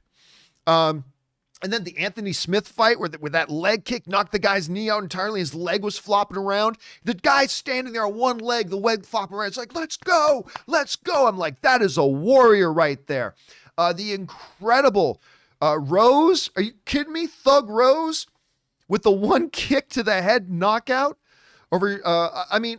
It was an incredible Valentina, my girl, Valentina Shevchenko. I think she's the baddest woman on the planet. Listen, I'll tell you what, I think she beats Amanda Nunes. I'm telling you right now, she won the second fight. It was close. I have no complaints that the judges gave it to Amanda Nunes. I think Amanda Nunes is amazing. So I got no complaints. But me and a hell of a lot of other people actually thought Valentina won that second fight. We got to see the trilogy fight. We've got to see Amanda and Valentina, because there is simply nobody else on the planet for either of them to fight. There is nobody on this planet who can beat Amanda Nunes, and there ain't nobody on the planet who can beat Valentina Shevchenko. That's it. It's Abomination and Incredible Hulk. It's Batman versus Superman. It's the, immovable force against the unstoppable object. It's the only fight left for either of them. Anyway. Because Andrade is a beast, man. What Valentina did to Andrade, she did that to the number one contender in the world, destroyed her, completely dominated and outclassed the number one contender in the world. Valentina is a beast. Amanda Nunes is a beast. That's the only fight left. Anyway, I know I'm going on and on, but UFC 261 was a blast. I think we're about to find out in about a week and a half from now about another massive outbreak of COVID because of all those people, those 15,000 people in that arena. None of them wearing masks. Yeah, we're about to hear about a whole bunch of people getting COVID and some of them probably dying, but the card itself was insanely good. Insanely good. I don't often go back and rewatch entire UFCs. I went back and rewatched the whole damn thing. It was a great card. I cannot wait. I cannot wait to see the rest of them. All right. Next up. Sorry, guys. I get excited when I start talking about MMA and everything, so I get going on that. Anyway, next up. Scott Brown writes, Mortal Kombat was just okay, but fun for a fan. Liu Kang was great. Raiden was good. And I liked Sonya and Kano. Sonya was a terrible character. Kano was fun. Kano was pretty funny. He got to be annoying as hell, but he had the best one-liners in the movie, no doubt. The best parts were by far Sub-Zero and Scorpion, and Cole was mediocre, but I thought there was fantastic potential there for movies going forward. Like I said, I think anything that was fun about the movie was something almost anybody could have done. Every other aspect of filmmaking when it comes to that movie, the direction, the script, the dialogue, the editing was absolutely atrocious. And well, John, it's Mortal Kombat. It doesn't have to be Shakespeare. Oh, I know. But, Rob brought this up yesterday, and I thought it was a really good thing. You bring up another movie like The Raid. And if you haven't seen The Raid or The Raid 2, you totally should. You'd love it. But,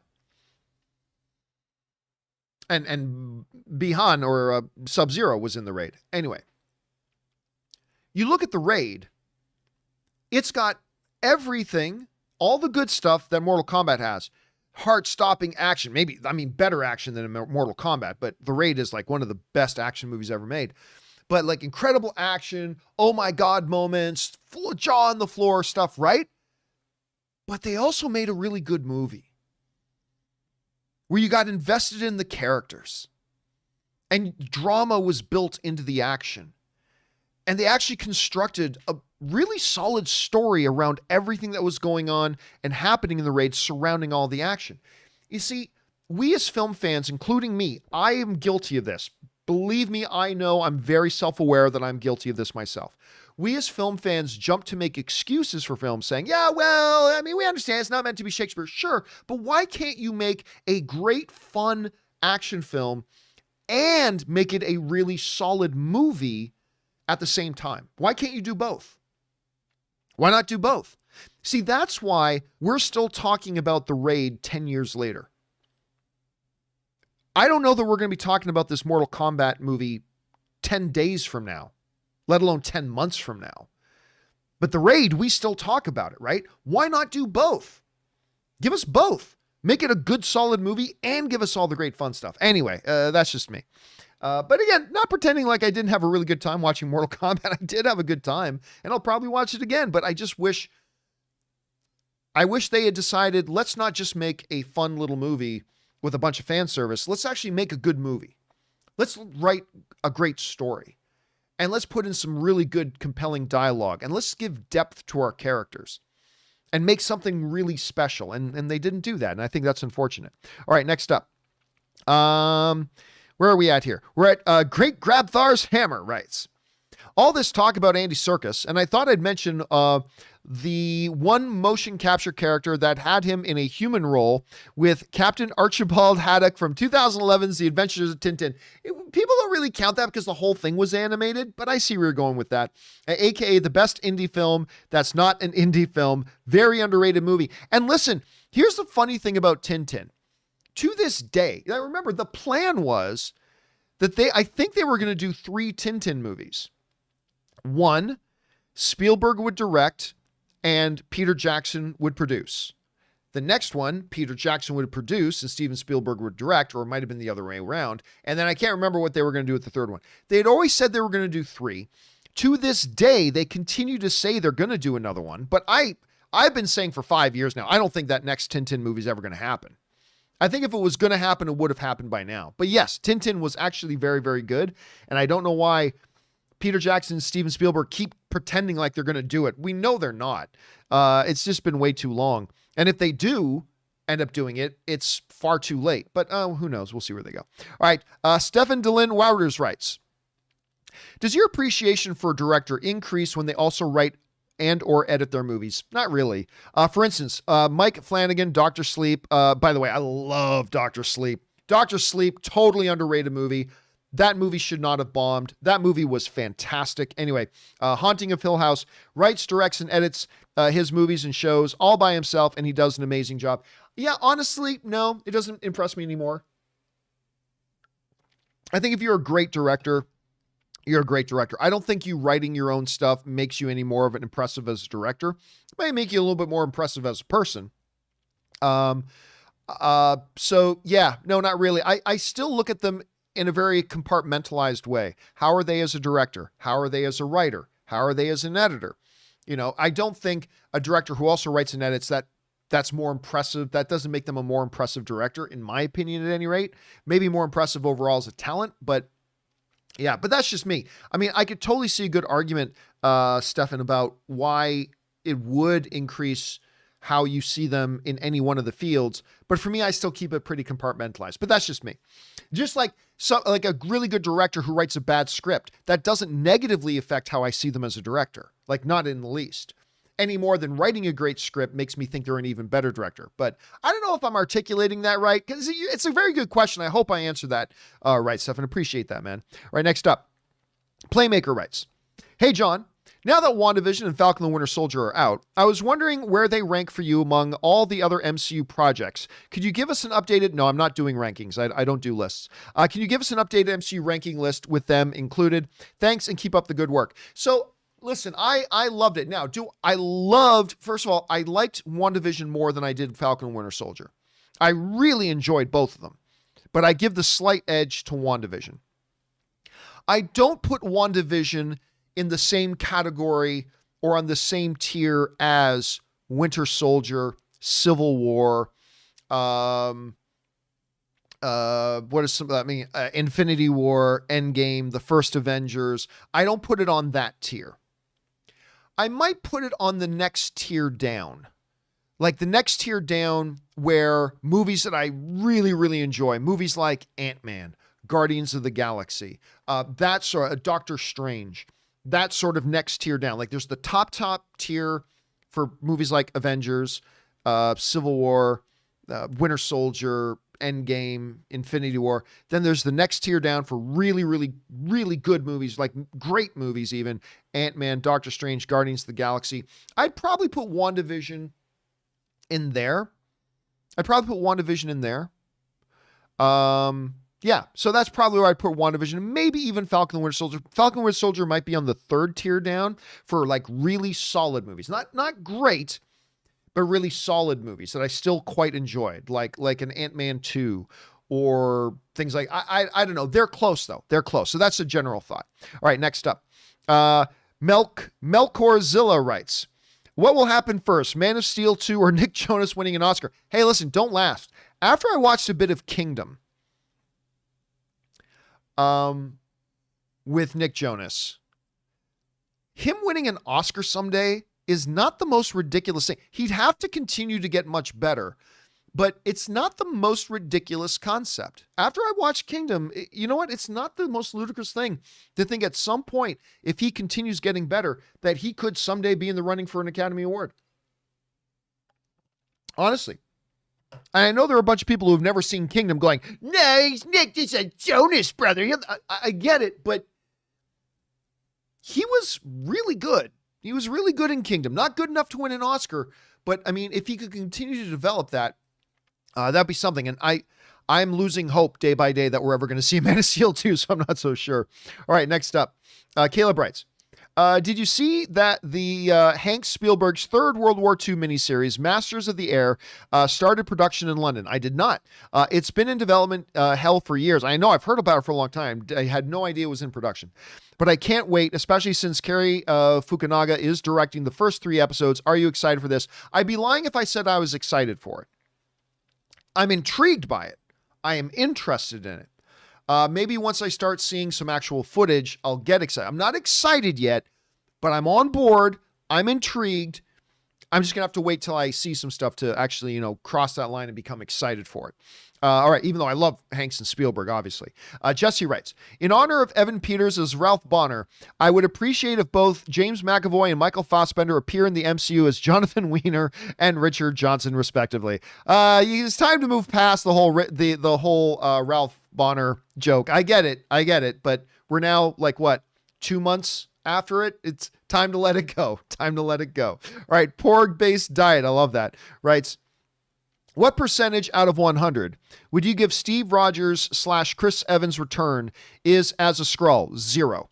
Or through a multiverse option, as those are 2 big arcs Marvel is exploring. I don't think the Skrull thing is nearly... look, let me go on record here. This is not insider information or anything.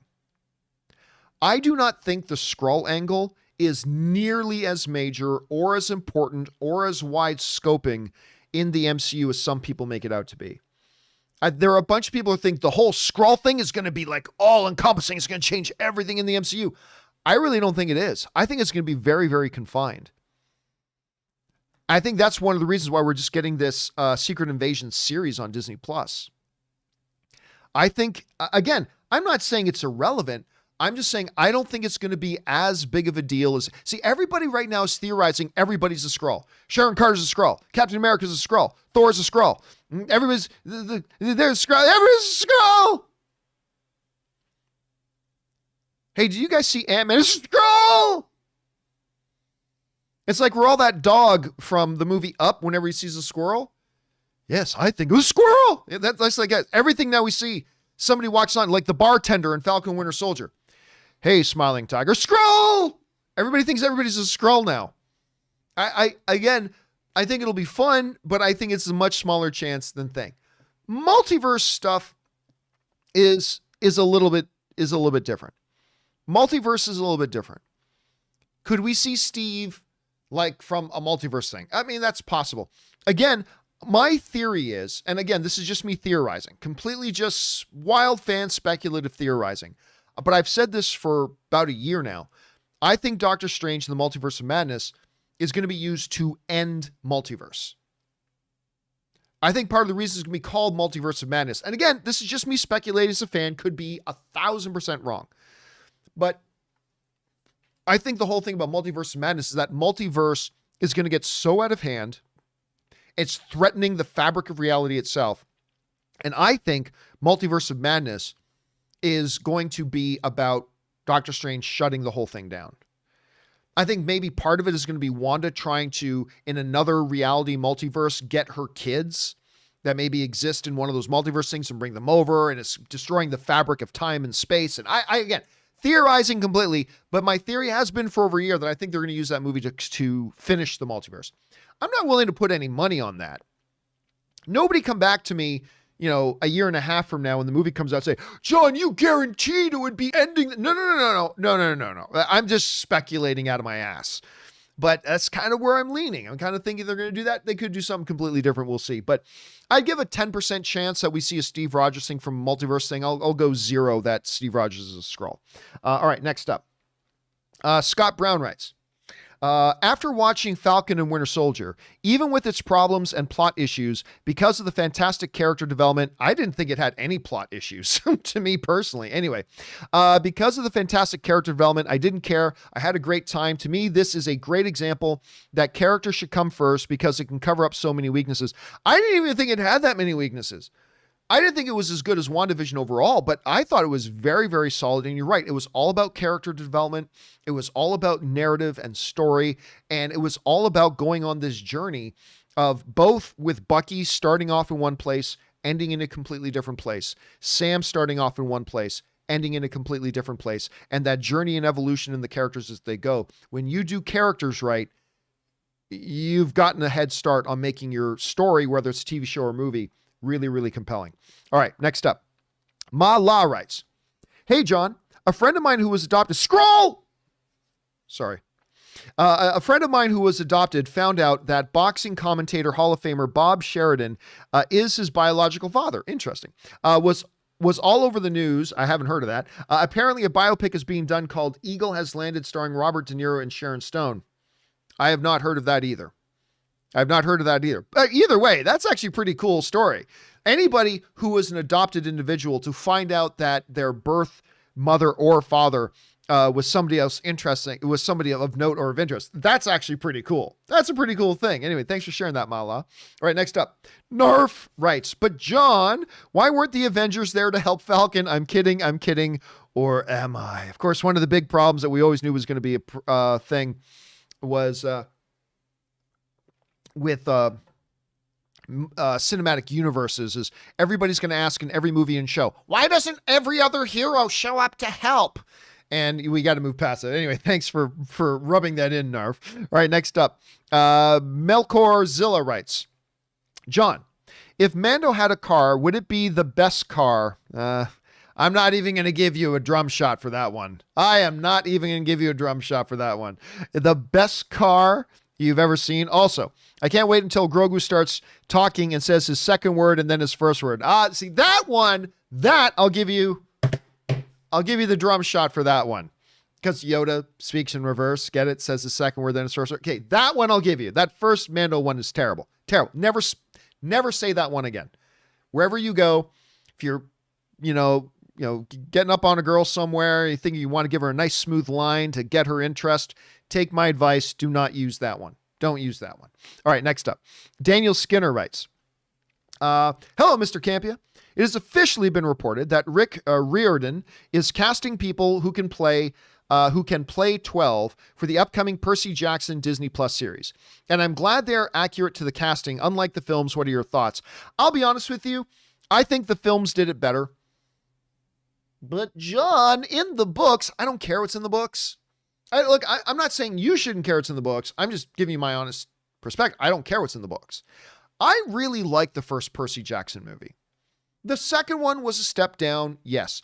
I thought the first Percy Jackson movie was delightful. I had a really good time with it. And I think I was able to get a little bit more into it because it wasn't 11 or 12-year-old children. They went a little bit older. Not a ton older, but they went a little bit older. And to me, that just made it a little bit more relatable. But I'm going to know there are probably a lot of big fans of the book that will want it to be just like the book. And I respect that. I do. Personally, I think it's a mistake. I think it's going to alienate some people who aren't familiar with the books. But whatever. Maybe it'll turn out 10 times better. 10 times better. So we'll see where it goes. But yeah, man, I actually really like that first one. I mean, Logan Lerman, I think, is terrific. I to this day am a fan of this kid. Alexander Daddario was introduced in that. I mean, and I just thought it was a fun little story. I just really liked it. I mean, the second one was a step down, but I liked the first one. Nicholas Piera writes, as a DC fan, I'm so jealous of Marvel's level of success. Don't get me wrong, I love the MCU, but it's complicated to see them manage their universe and their different licenses so well, while Warner Brothers is struggling to popularize a character like Superman. In 2021, Steve Rogers and Sam Wilson are more unifying Boy Scouts than Clark Kent. If I had been predicted that 10 years ago, I just refused to believe it. So yeah, I know Hamada is trying to be a good influence on all this shit, but still. Yeah, listen, I think one of the big problems that Warner Brothers has suffered has been, George Miller, the director of Mad Max, recently kind of put it best. They just announced that Mad Max's spin-off movie, the prequel Furiosa, is going into development. And one of the things that George Miller said, in talking about they've been trying to get this movie greenlit for a while, he says there have been like 6 regime changes at Warner Brothers. There's been like 6 regime changes. And when you have like 6 regime changes, it's hard to get anything accomplished and anything done. And things are constantly going in different directions. I was talking to a good friend of mine who's very plugged in, a well-known screenwriter, who was saying it's difficult because getting a movie made can sometimes take 5, 7, 10, 15 years. It can be like a 15 or longer year process of when a studio says, yeah, we'll make that movie, so when they actually start making it. And one of the things that they were telling me was like, look, you get it approved by one vice president, but 3 weeks later, that vice president isn't there anymore. And now it's a new vice president, and they may not think the same way. And now they have problems, and they have notes on the script, and they maybe they change their mind. But then 6 months after that, that vice president is gone, and now there's a new vice president, or their senior vice president changes. And it's like, it can throw a wrench in everything. And Warner Brothers, over the last couple of years, has had a really big problem of stability. They've had a massive problem with stability until Walter Hamada came along. And I don't think it's any coincidence that it's once Walter Hamada came along and started to influence a stabilizing presence that we started to get incredible films like Shazam, billion-dollar films like Aquaman, a billion-dollar film, an Academy Award-winning film in Joker. We finally have Black Adam is now shooting, finally. It's not that everything's been perfect, nor that everything will be perfect moving forward, but you'd be surprised just what a simple thing like some stability can do. Marvel has been like the ultimate example of stability. It's been, up until recently, it's been Big Papa Iger as the head of all Disney, then Alan Horn as the head supreme emperor of all things movies at Disney, and then under Alan Horn, Kevin Feige. And it's been that for years. So yeah, listen, that is not a minor detail. When you look at a lot of the consistency, Angel is saying Shazam was actually pretty terrible. You are so fucking wrong. You are so fucking wrong. I mean, it's all subjective. Everybody has their own opinions. Your take is no less valid than mine. But I will tell you, film loving brother, you are so fucking wrong. Shazam is so fucking good. Anyway, that said, I really love Shazam. But it's not a small detail when you look at a lot of the erraticness that has kind of surrounded Warner Brothers over the years when it comes to their DC properties.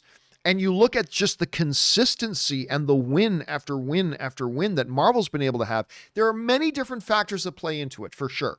There are many different factors that play into it. But you cannot overlook the stability factor.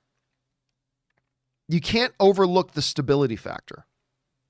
That's been a big part of it.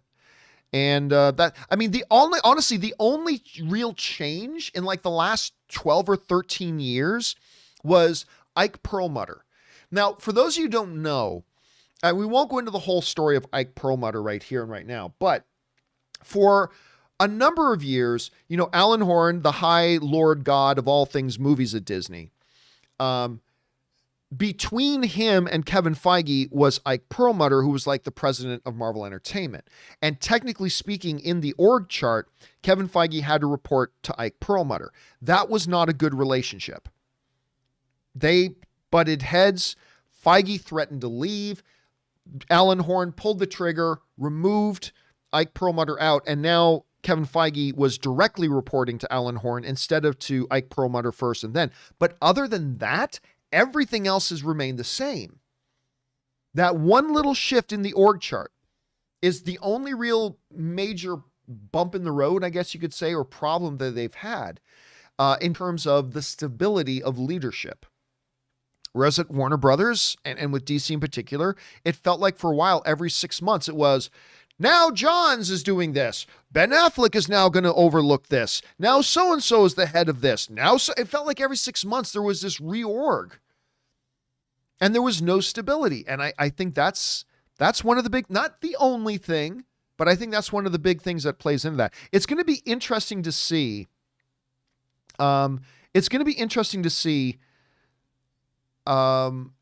everything starts to now evolve over with DC. I think good things are coming under the DC banner. I think very good things are coming. And I think a lot of that is going to be because they are now under some stability and some stable leadership. And we'll see where that goes. I think it's going to pay off. They still have some big problems that they've inherited, but I think it's going to pay off big time as they move forward. Okay, next up. Where are we at? Hail Hydra writes, hey, John, greetings from Norway. Greetings, Hail Hydra from Norway. I just started another rewatch of Lars von Trier's 1990s TV show, The Kingdom. God, there are like 5 different shows called Kingdom or The Kingdom. Seriously, go look at them. There's like 5 of them. Anyway, a Danish hospital soap horror hybrid. It's awesome. I strongly suggest you check it out. I do not have time to watch stuff like that. I think it's available on Amazon in the US. I've never even heard of this one, although they're all a ton of stuff. Lars von Trier is also very... How do you describe the work of Lars von Trier?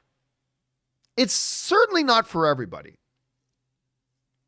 And it's a little hit and miss. I mean, when he hits, he's like an artistic master. And sometimes you just wonder, is this guy out of his gourd? I mean, it's a little bit like that, but anyway, I've not even heard of this one, but thanks for putting it on my radar, man. I wasn't even familiar with it before. All right, next up.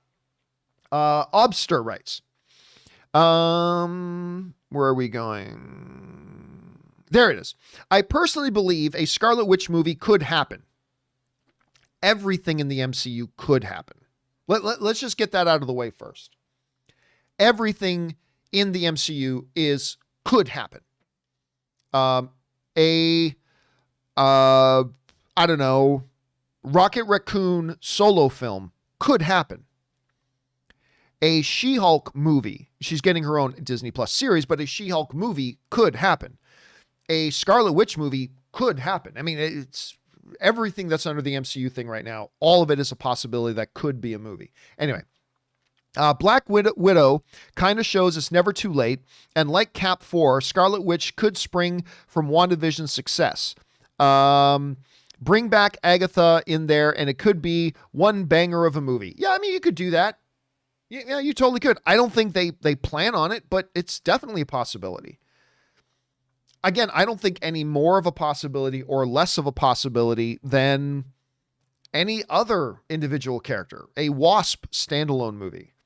But yeah, it's definitely on the table. It's something they could do moving forward. Then again, I kind of think Wanda's going to die in Doctor Strange Multiverse of Madness. I don't strongly feel that way. I kind of think she may die in Multiverse of Madness. I think that might be the end of Wanda's storyline. I don't know. We'll see where they go. All right, next up.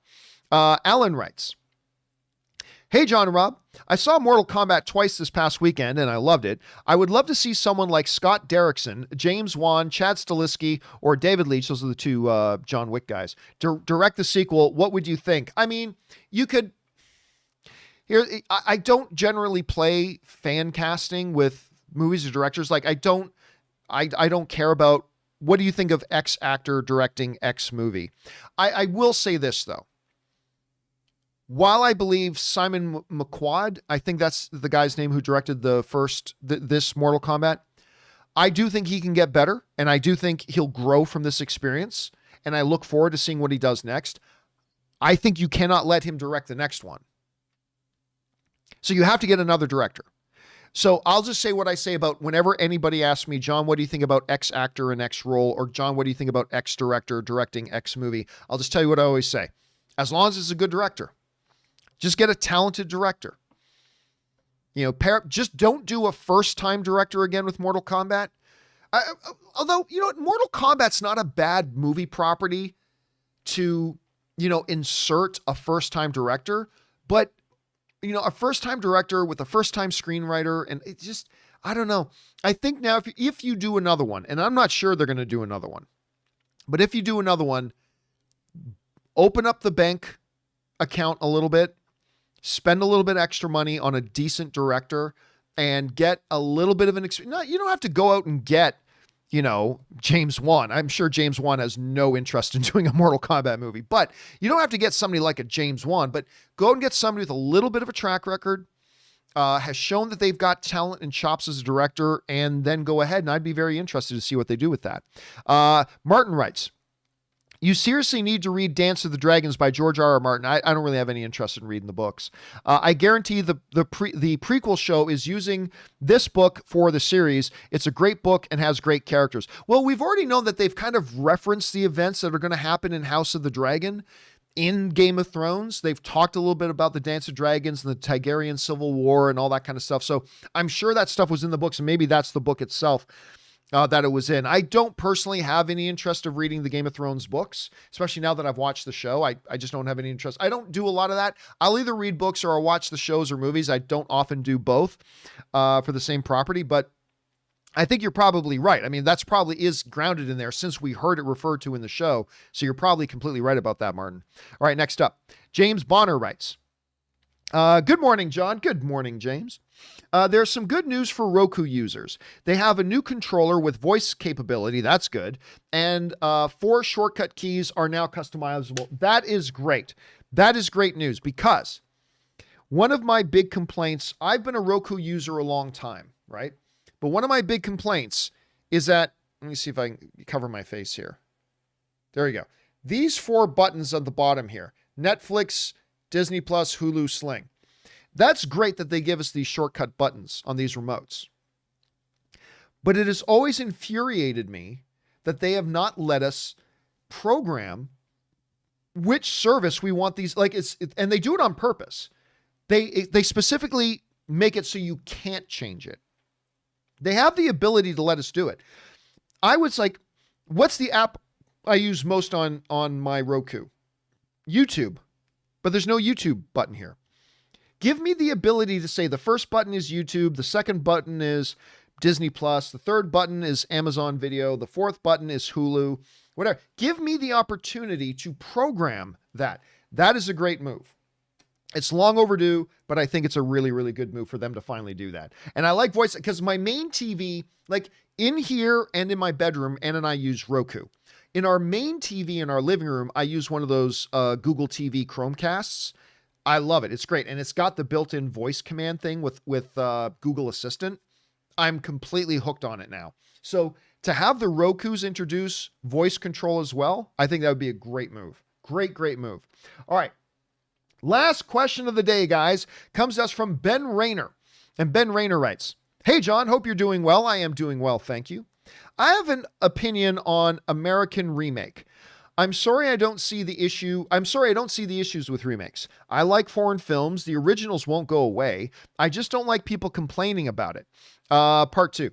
Give people options. Some people can't read subtitles that quick. It really annoys me when people bitch. Shut up and let people enjoy the film the way they want. Sorry for the rant, but this topic grinds my gears. Thanks for all you do. Bring on the filthy. Well, thanks for that, Ben. And what Ben is referring to is yesterday on the John Campea Show, Rob and I were talking about that, what's it called? Another Round. The Mads Mikkelsen Danish film that won Best Foreign Language Film at the Academy Awards. Leonardo DiCaprio and his production company, Appian Way, just won a bidding war to win the North American rights to that movie. So they're going to remake that film in North America. And it brings up a debate that happens quite often about, should Hollywood remake great foreign films? And I think they absolutely should. Nobody would know Infernal Affairs if it wasn't for The Departed. So many people never would have seen the original Asian version of The Ring had it not been for The Ring in North America. A lot of people never would have seen the story of Girl with the Dragon Tattoo if it wasn't for the Daniel Craig version that came out. Like, I think it is great. And this snobbish, elitist attitude of, well, if people don't want to watch the original Persian version, they don't deserve to see that story. Shut up. Shut up. If it's a great story and there's a potentially great movie to be made, but it's not accessible for a lot of people right now because a lot of the average movie-going audience, I don't know why, and I wish they did, but a lot of the average movie-going audience don't like foreign films. They don't want to read subtitles, whatever. Hey, listen, I don't get it, but I accept it. That's cool. So what's our response? Well, then let's never let that story get the recognition it deserves. I think that's an ass-backwards way of looking at it. And by the way, every once in a while, you'll get a film like The Departed that won Martin Scorsese's first Academy Award, won Best Picture at the Academy Awards. It's amazing. I personally think Girl with the Dragon Tattoo with the Girl with the Dragon Tattoo, Daniel Craig's version, I think it's better than the original. Everybody gets mad at me when I say that, but I really do think that. Anyway, so I agree with you, Ben. I agree with you on that. All right, listen, guys. There are still more questions to go. Just a few left here. We got James Argenta and Jonathan from Canada and Tammy M. Do not worry, guys. We will start off tomorrow's live questions with yours. We'll pick up right where we left off. We should get through them all pretty quick because there's only like 7 or 8 left. So yeah, make sure you guys come back and join us tomorrow. So that will do it, guys, for today's installment of the John Campea Show. Thank you so much for being here and making this show part of your day. Special thank you to all of you guys who sent in those live comments and questions and tips. Number one, because you give us great fun things to talk about. But number two, you supported this channel as you did it. And all of us involved here at the John Campea Show, thank you guys very, very much for your support. Okay, guys, remember to do the 4 main things. Stay smart, stay safe, take care of yourselves, and please take care of the people around you. That'll do it for me for now, guys. My name's John Campea, and until tomorrow, my friends, bye-bye.